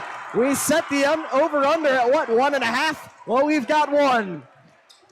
And there you go, Thunderhawks just turning the ball over and doing it in almost the worst way possible, allowing that just slam right there to get the West crowd back into it. And another poke, Bryson Curry comes up with it, foul on the way down. Thunderhawks a little upset about that one. Firebirds in danger of putting a run on these Thunderhawks as the here come the you can't do that chance.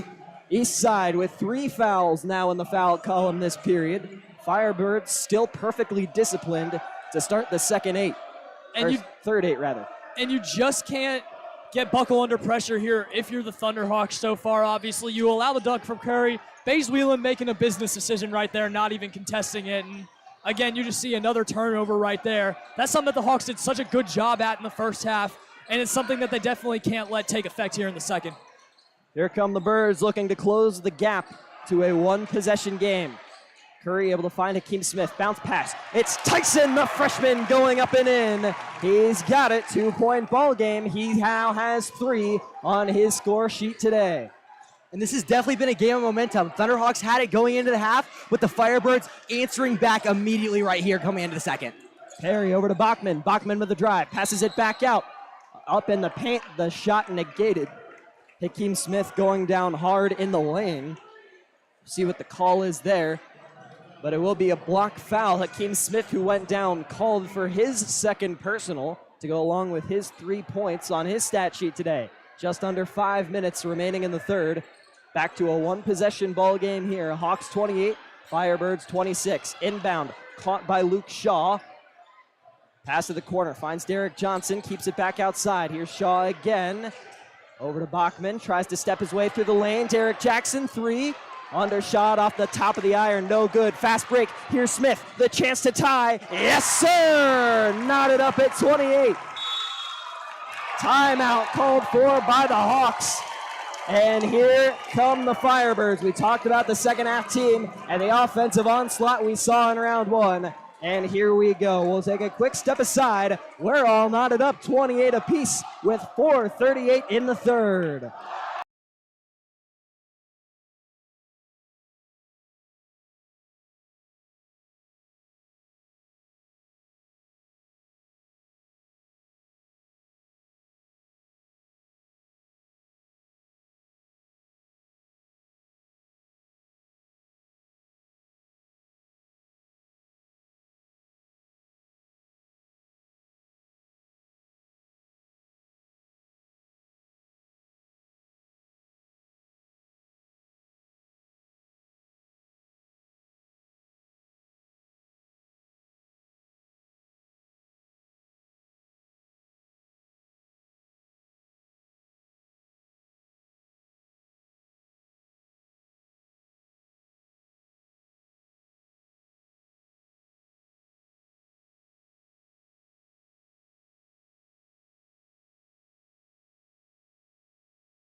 The Olays are out from the Red Sea, who made the travel to the east side of the district as we welcome it back into the Hawks Nest on Lakota West Student Broadcasting in partnership with East Broadcasting.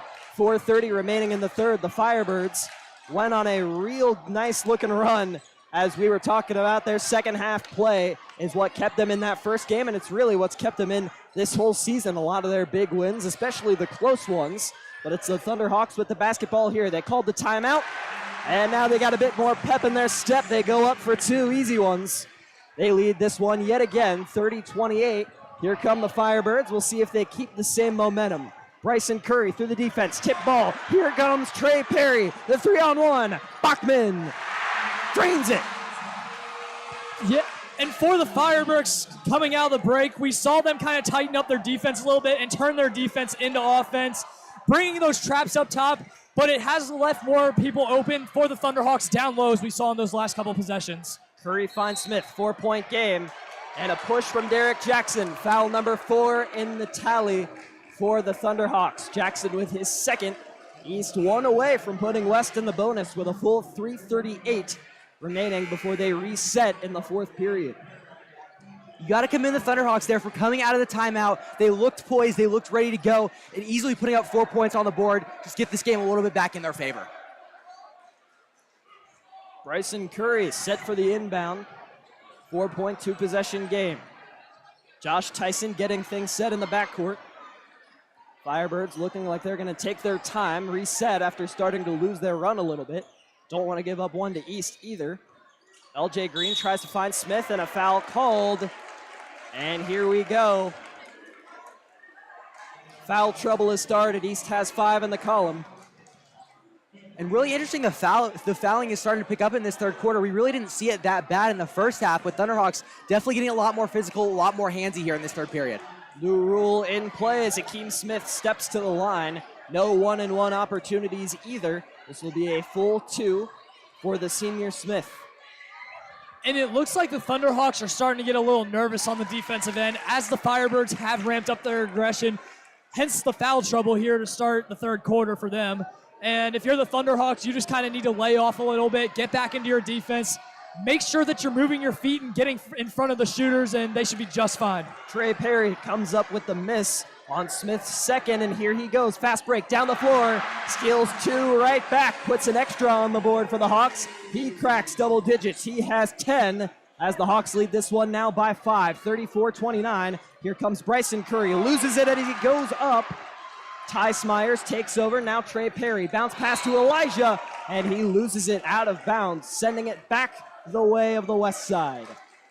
There we see Trey Perry using that energy. We saw him go coast to coast for 2, and then again on the next possession, bring it up. Maybe just got a little too ahead of himself trying to get it to Elijah Perry. But this is really where Trey Perry shines. Under 3 now in the third. Here come the Firebirds. Josh Tyson, long pass for fellow freshman Curry.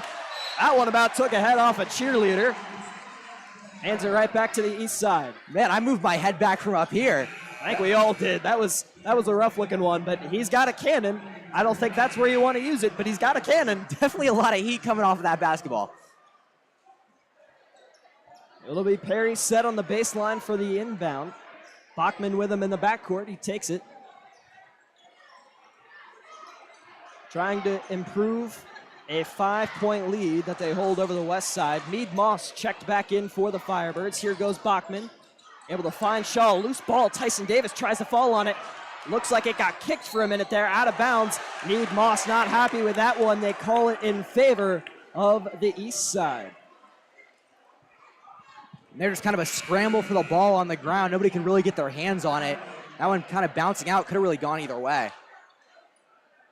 Bays Whelan set from half court to inbound this one on the bench sideline.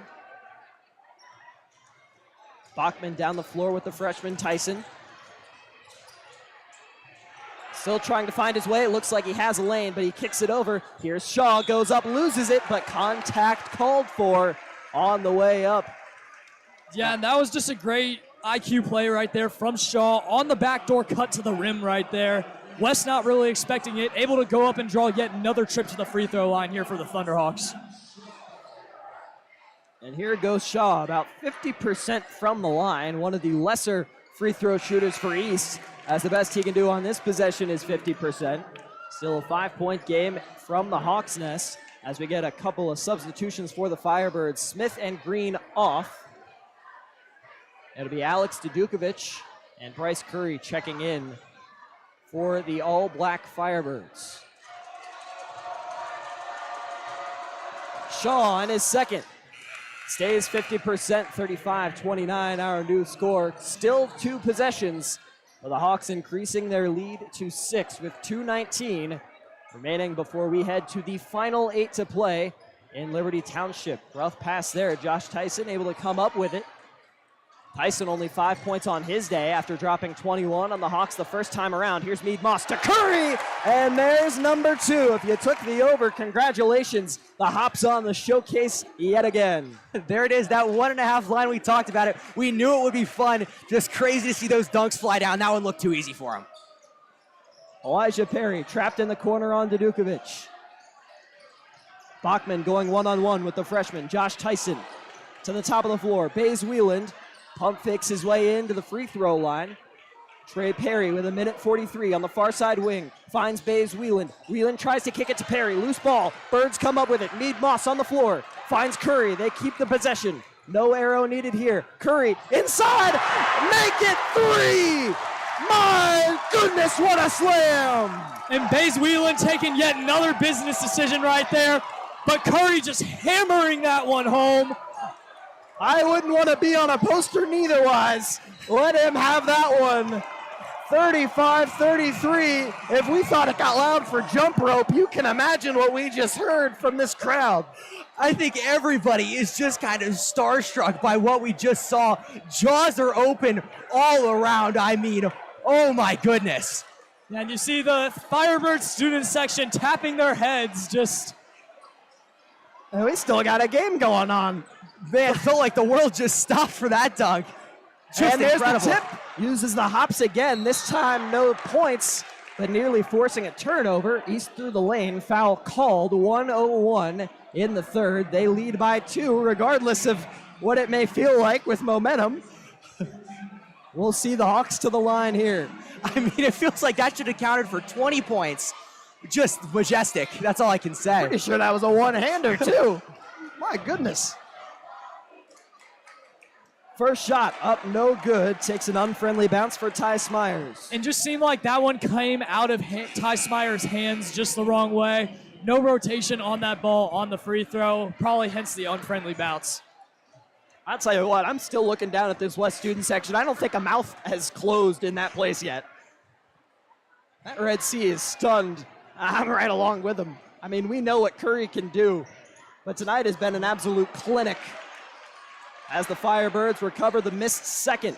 No points on the possession for the Thunderhawks. Here come the Birds. One possession game. Bad pass taken over by Smyers. Here we go. Loose ball. Trey Perry able to save it. He takes a jumper lane. Blocked by the freshman Josh Tyson. Bachman with it on the inside.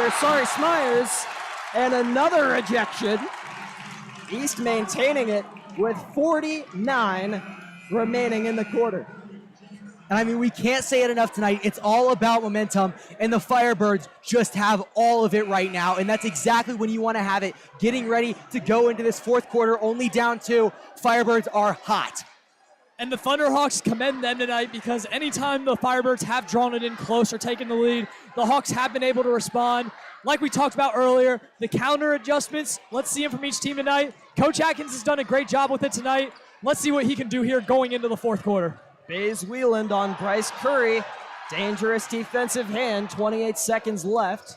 Thunderhawks maintain it regardless of the Firebirds wanting a penalty there. 20 seconds, Hawks taking their time. Here's Bays Wieland. He makes a drive on Curry, takes it back out. Now a look from Trey Perry. 11 seconds, clock winding. Jackson over to set a screen, fakes it. Perry through the lane. Holds the basketball. Curry goes up and gets it. Loose ball. Mead Moss over to Josh Tyson. Heaves it up.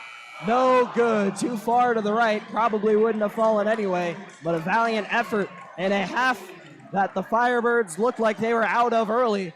But boy, did they make this one a ball game in the third set of 8. We got to take a break. I think all of our voices need a rest up here. But when we come back, it's the Hawks 35, Firebirds 33 as we put this one to rest and see if the Thunderhawks can complete this split or if the Firebirds will sweep this one in Liberty Township.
Back with quarter 4 of basketball here from Lakota East. It's the Hawks in charge of this one, 35-33. Although it really doesn't feel like it. Momentum taking a full Firebird swing at the end of the third quarter, especially due to the freshman Bryce Curry, who is having an absolute monster ball game. Only 10 points, but his contribution as far as momentum goes, far outweighing any stat on the sheet. Maybe more like a Firebird slam with the way he's been slamming it down. Jackson on the inside, no good on either attempt. Here goes the freshman Curry, puts on a spin move. It's Hakeem Smith. No lead quite yet for the Firebirds, and now it's Trey Perry down the floor, fast break, loose ball. And Bryson Curry tries to save it. He cannot, and the east side will keep it. Not so much on a fast break, but they will keep the basketball. And if you're Curry right there, you really can't play better defense on Trey Perry in the fast break. Obviously, that is where he's lethal, and just great hands right there from the Firebirds, making them reset. Perry, instant three, no good, too far left. Smith comes up with the rebound in the corner. 7:15 left. You got to wonder when we start seeing the close game, I don't want to say bad decisions, maybe emotional decisions come into play. Bryce Curry up on the inside, no and one, but he will draw two. Emotional decisions, nervous decisions. You know those nerves are hitting in a close game like this coming down the stretch. Both teams are really just going to have to try to stay composed as best they can. I'm going to be honest, I don't think I can handle any more crazy basketball. I think we're all feeling it up here, but I think you had it right when we were in the break. That last dunk about did it for me. Yeah, about did you in with that just slam. I said it. I don't even think we were watching high school basketball on that play. Nope, not at all. Bryce Curry, good on his first shot from the line, 35-34 as he launches his second. Brand new ball game in quarter four, 7:05 on the clock. Curry with 12. And now that this game is tied here in the fourth quarter, these last 7 minutes are really going to show the character of this Thunderhawks team, just the way they can battle back, the way they can respond to the adversity that West is throwing at them. And it's really just going to, I think this is a season-defining 7 minutes for them. Shaw to Jackson, now here's Bays Whelan, tries to find his way in, he can't. Bachman going on with Bryson Curry. Here's Bays Whelan, has a look, top of the floor, doesn't like it, finds Bachman. Bachman, a drive, goes up and in, lands it. 37-35, whistle blown. And a timeout called for, as we'll take a quick step aside. Not a bad decision to take a timeout here with 6:40 remaining in the ball game. The east side calling their second as we take another step aside to recharge as we bring you the final 6:40 on Lakota West Student Broadcasting in partnership with the east side.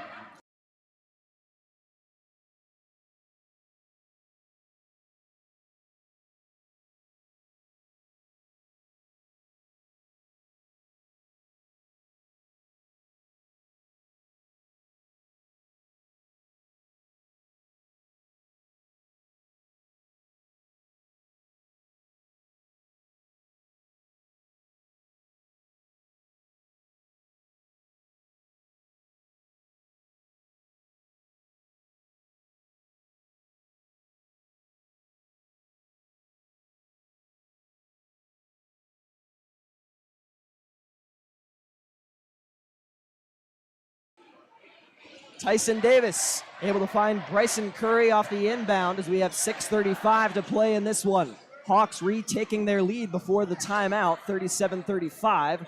It's the Firebirds, though, who have been on a second half roll all through the night, just as we saw in round one. Here's Bryce Curry inside. He drops another. Up to 14, knotted at 37. And Bryce Curry just making it look too easy right now. Here's Trey Perry down the floor. Finds Bachman. Bachman tries to make a drive, steps back out, puts the moves on Tyson Davis. Finds Derek Jackson inside, rushes into contact. Blocking foul called for. That one going to be on Tyson Davis, his second personal of the contest, or LJ Green rather, who they're going to call the contact on. And just a good response right there from the Hawks offense after the answer by West. Just they've really utilized those cuts to the basket whenever the paint clears tonight. It's mostly been Perry and Jackson, and they have both gotten a lot of opportunities at the free throw line because of it. He's taking another lead, 38-37. Not quite as high scoring as we saw last meeting, just yet anyway, with 6 minutes remaining. 38-37, our new score. make it 39. Jackson, the former Firebird, good from the line. Down the floor, starting things out. Here's Bryce Curry. And a timeout for head coach Moss and the Firebirds. Both sides now at 3 timeouts apiece, as we'll take yet another step aside. Hawks on top of this one, 39-37.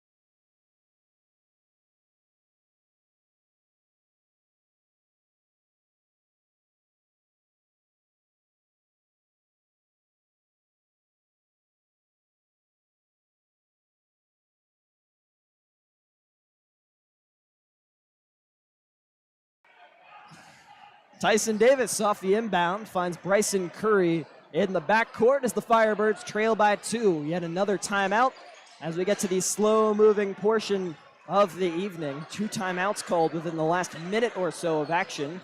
Here goes Josh Tyson. Backs it out, finds Bryson Curry yet again. He tries to make a drive, steps back.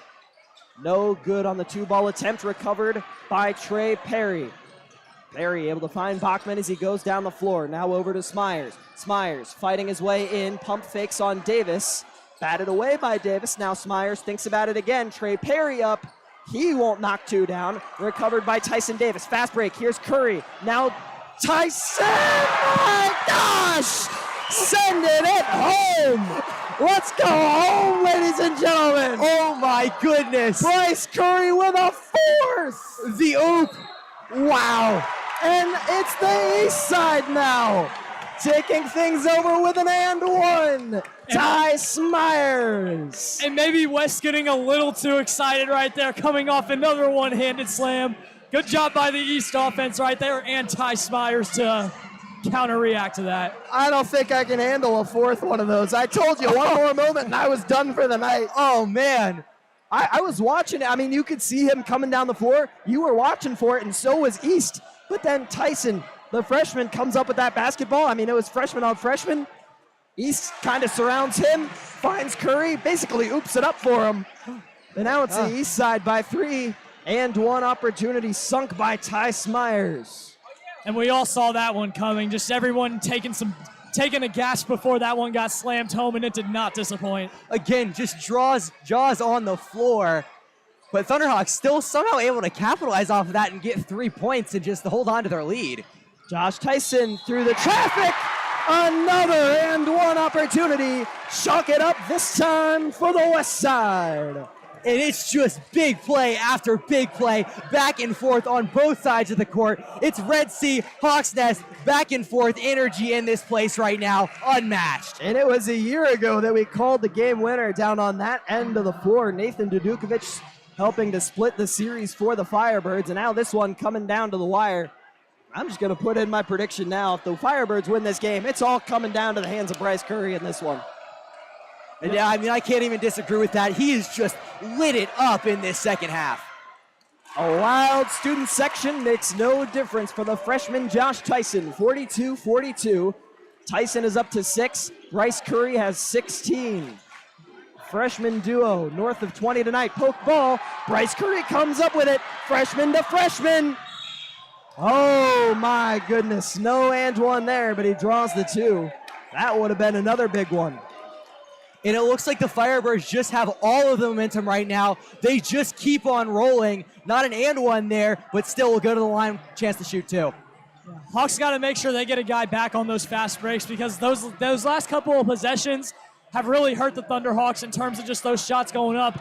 Whenever you put up a shot on offense, don't worry too much about crashing the glass this point in the game, because you don't want to gift West any easy points. Yeah, and we've seen the Firebirds just take advantage of that too many times. Thunderhawks are definitely going to have to make it a change. Tyson good as the Firebirds take the lead, 43-42, just a little over halfway remaining in this one. And we talked about the fourth quarter for both of these teams, opposite sides of the spectrum in the way that they've played, but yet we have seen East pull out some of these close games this year, and it's come from some heroics from some people that are not named Trey Perry, such as Baze Wheeland especially, and let's just see if we can get any more of that magic tonight, but we're in for a great finish. Here goes the freshman Tyson again, up through the paint. It's good! Missed his second free throw. Steals 2 more there. 3-point ball game. Trey Perry down the floor for the Hawks. Officially under halfway. Perry through the lane. Goes up and one! And that's the answer you need if you're Trey Perry, driving through that contact, using his speed, going up to the glass, getting fouled. He'll go to the line, a chance to add on one more and tie this game. I mean, is this high school basketball or what? It feels like a D1 college game at this point. But I mean, this is what the game is all about. This is what the game is all about. This is what East versus West is all about. I mean, this is Friday night basketball. I think everyone wants this game more than the other person. I don't know who you can say wants it more. They're both pretty even. But we'll see Trey Perry to the line here, trying to knot it again. He will. 45 all. Our score in Liberty Township from the Hawks nest. Here come the Firebirds. Bryce Curry over to his cousin Bryson. Foul called for, and you can hear the roar of the Red Sea. The Hawks, 4 fouls this period. The Firebirds with 3. East 1 foul away from putting the Firebirds in the bonus as they did last period.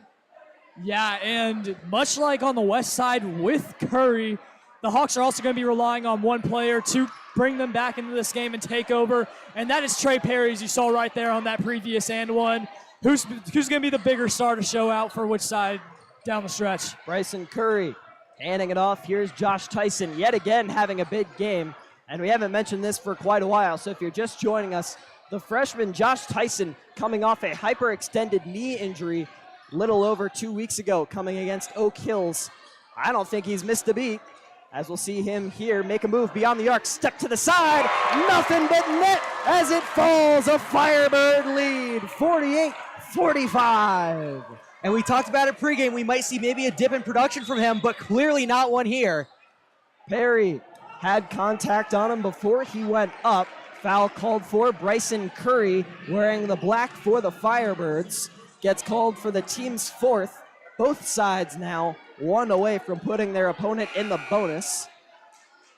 Yeah, and that bonus is definitely going to have to be something we look out for, because whenever you are in the bonus, obviously fouls on the floor are going to send your opponent to the free throw line. So maybe a little less aggression with the hands here on each defensive end for the rest of this game. Perry was not in his shot as he was fouled, so no free throws. He does try to make a drive here. Goes up. No good. The putback, also no good. Bryce Curry with the defensive board. Down the floor, it's Smith. The break. Smith gets himself one. 5-point game, 50-45. Here come the Hawks. Trey Perry looking to be the great equalizer for the Hawks. He finds Derek Jackson now. The former Firebird looking for a big win to split this series. Tie up on the inside. We'll see who comes up with it. It's the west side, Bryson Curry. Down the floor, Preston Robinson winds up a 3. Overshot, airballed, no good. Out of bounds, who got it? Who got it? They're gonna call it west side basketball. And the Firebirds just imposing their will at the right time of the game. The lead is up to 5 for them with 2 minutes, 26 seconds to go. I mean, Firebirds are just keep on rolling. And it's yet again that second half onslaught that East struggled to defend that first time around. We're seeing almost an exact carbon copy of that first match. It is still a 5-point game, so East not out of it in the slightest, but they got to slow down this Firebird run if they want a chance, as we find the inbound to Bryson Curry. He'll have it in the backcourt to start. 2:20 remaining in this one. Hawks need to stop here, and they're going to want to find an answer fast. They need to get a little bit of that energy, a little bit of that momentum back. West is going to be holding the ball for as long as they possibly can right here, so the Hawks are just going to have to really make sure that they get in and play defense here, but keep your hands disciplined and honest, because you don't want to send them to the free throw line either. And there's a perfect example of that right there. Tyson no good on the jumper from inside. Here's Trey Perry, making his presence felt down the floor. No good as he goes up. Jump ball called for west side. with the arrow. Under 2 minutes to play, 1:53 to be exact, 50-45 our score. The Firebirds taking a hold of this one late in the fourth. And if you're Trey Perry there, I know you like to work it quickly, you like to work fast, but almost would it might have been better to try to work the ball around and just try to find a better option than just driving straight to the rim. Josh Tyson finds Hakeem Smith, and a timeout called before Trey Perry probably would have put the Firebirds in the bonus. Moss taking his third for the Firebirds. We'll take a quick step aside, try and catch some breath with the final 1:45 on the way.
Bryce Curry set for the sideline, inbound. 1:45 remaining. Firebirds in control of this one. 50-45. Double team on Bryson Curry. And another timeout taken as he got tied up. Didn't want to give up possession. A few seconds off the clock.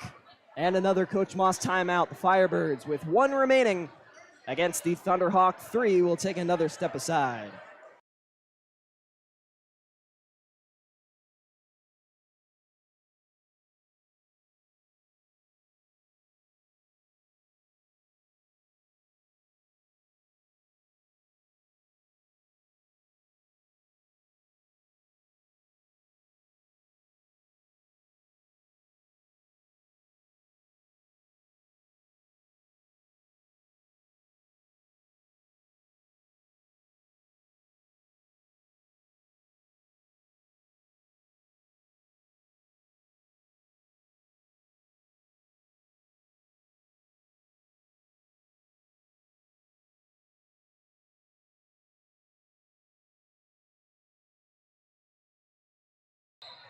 Isaiah Tyson, round 2 off the inbound. One timeout remaining for the black and red.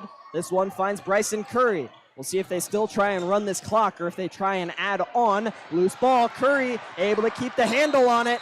And a backcourt violation called for. That's one the Thunderhawks needed. Yep, I was definitely waiting on the call up here, throwing my hands up, but going back to the Thunderhawks. Thunderhawks need to capitalize here. This is a must-make shot. 2 points, 3 points, doesn't matter. You just need to score on this possession. Put it in the hands of Perry, let him go to work. 1:34 remaining. You talk about Perry, the zeros in this one. 13 for Trey Perry, 16 Bryson Curry. You got junior on freshman leading their teams through the 2024 round 2 of the Battle for Lakota, this time from the hardwood in Liberty Township. Here's Luke Shaw on that near side wing. There's the name to watch for. Trey Perry finds Bays Wieland. Wieland into Johnson. Now Perry in the corner, goes for a 3. Overshot, no good. Bryce Curry with the rebound. 1:14. Down the floor, it's Hakeem Smith on the fast break. Pulls it back, tries to run the clock. Intentional foul, and a bit of an ugly one at that, but that puts the Firebirds in the bonus. They'll take 2 from the line yet again. In case you're just joining us, the new rule, no 1 and 1. This is a full 2 for the senior Hakeem Smith at the line, shooting about 62 from the line, heading into tonight's contest. He tries to defend a 5-point Firebird lead.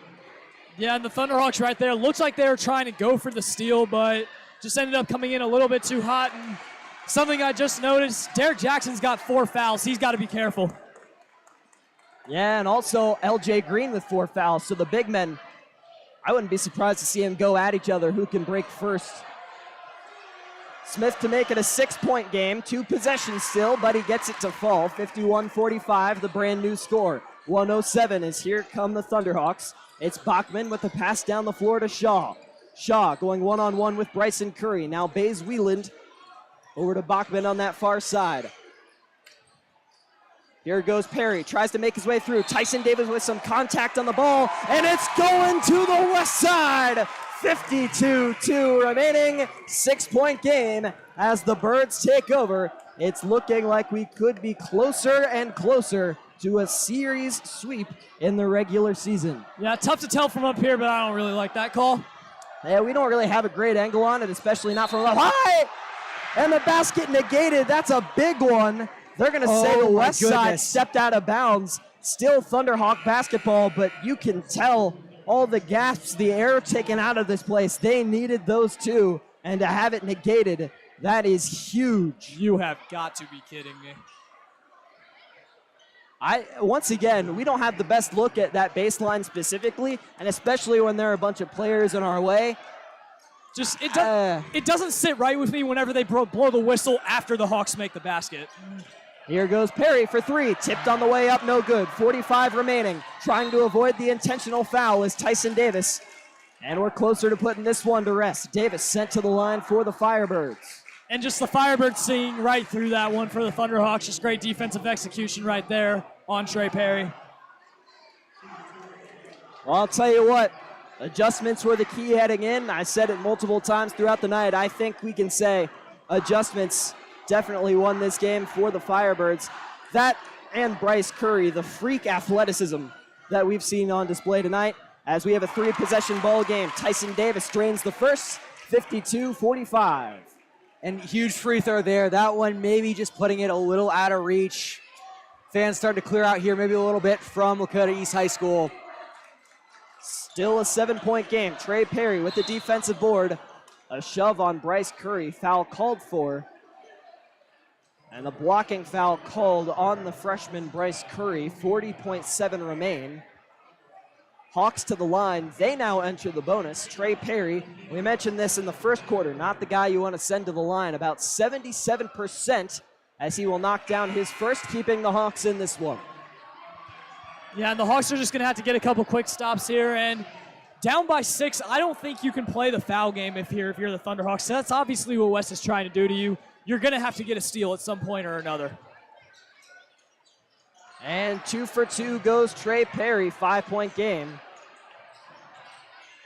It's also worth noting as it stands, West a game behind Sycamore at the top slot in the GMC. Are we gonna get another? The windmill! Oh no! Is that slam! Oh my goodness! Mama, there go that man. The windmill closes it out. Get a good look, Lakota East. You got 3 more years of number 0 in a West uniform. And Curry said good night to the Hawks Nest. I think that dunk just sent everybody out of that student section. It emptied. You got a good look on the right side of your screen. That's about going to do it. And he just did it all night. I mean, just incredible stuff. That's a freak athlete right there. And you knew he was showboating with that windmill, too. There was no need for that. He wanted to let East know that he is here to stay in the GMC. And I'll be sure to tune in to ESPN Top 10 on Monday morning. If we don't see one, that's a rivalry. Oh, my goodness. Might as well account for the top 5 of the top 10. It looks like we have a clock malfunction here, too. The clock winding down as the Thunderhawks getting set from the free throw line. The scoreboard showing 10-2. It should be somewhere in the mid-20s. We'll see if we can get a reset on that. 22-2 is where they're going to put it. Got our clock reset for you on the TV side. To the line is PJ McFarland, the 6'5" sophomore forward for the Hawks. Game in the balance. 7-point Firebird lead. Keep it 7.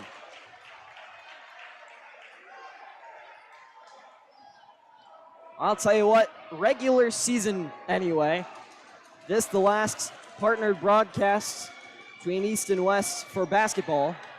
Obviously, these teams have met before in the postseason as we get a tie-up on Josh Tyson. Possession arrow for East. So they will take over. Not entirely out of this one just yet with 19 remaining.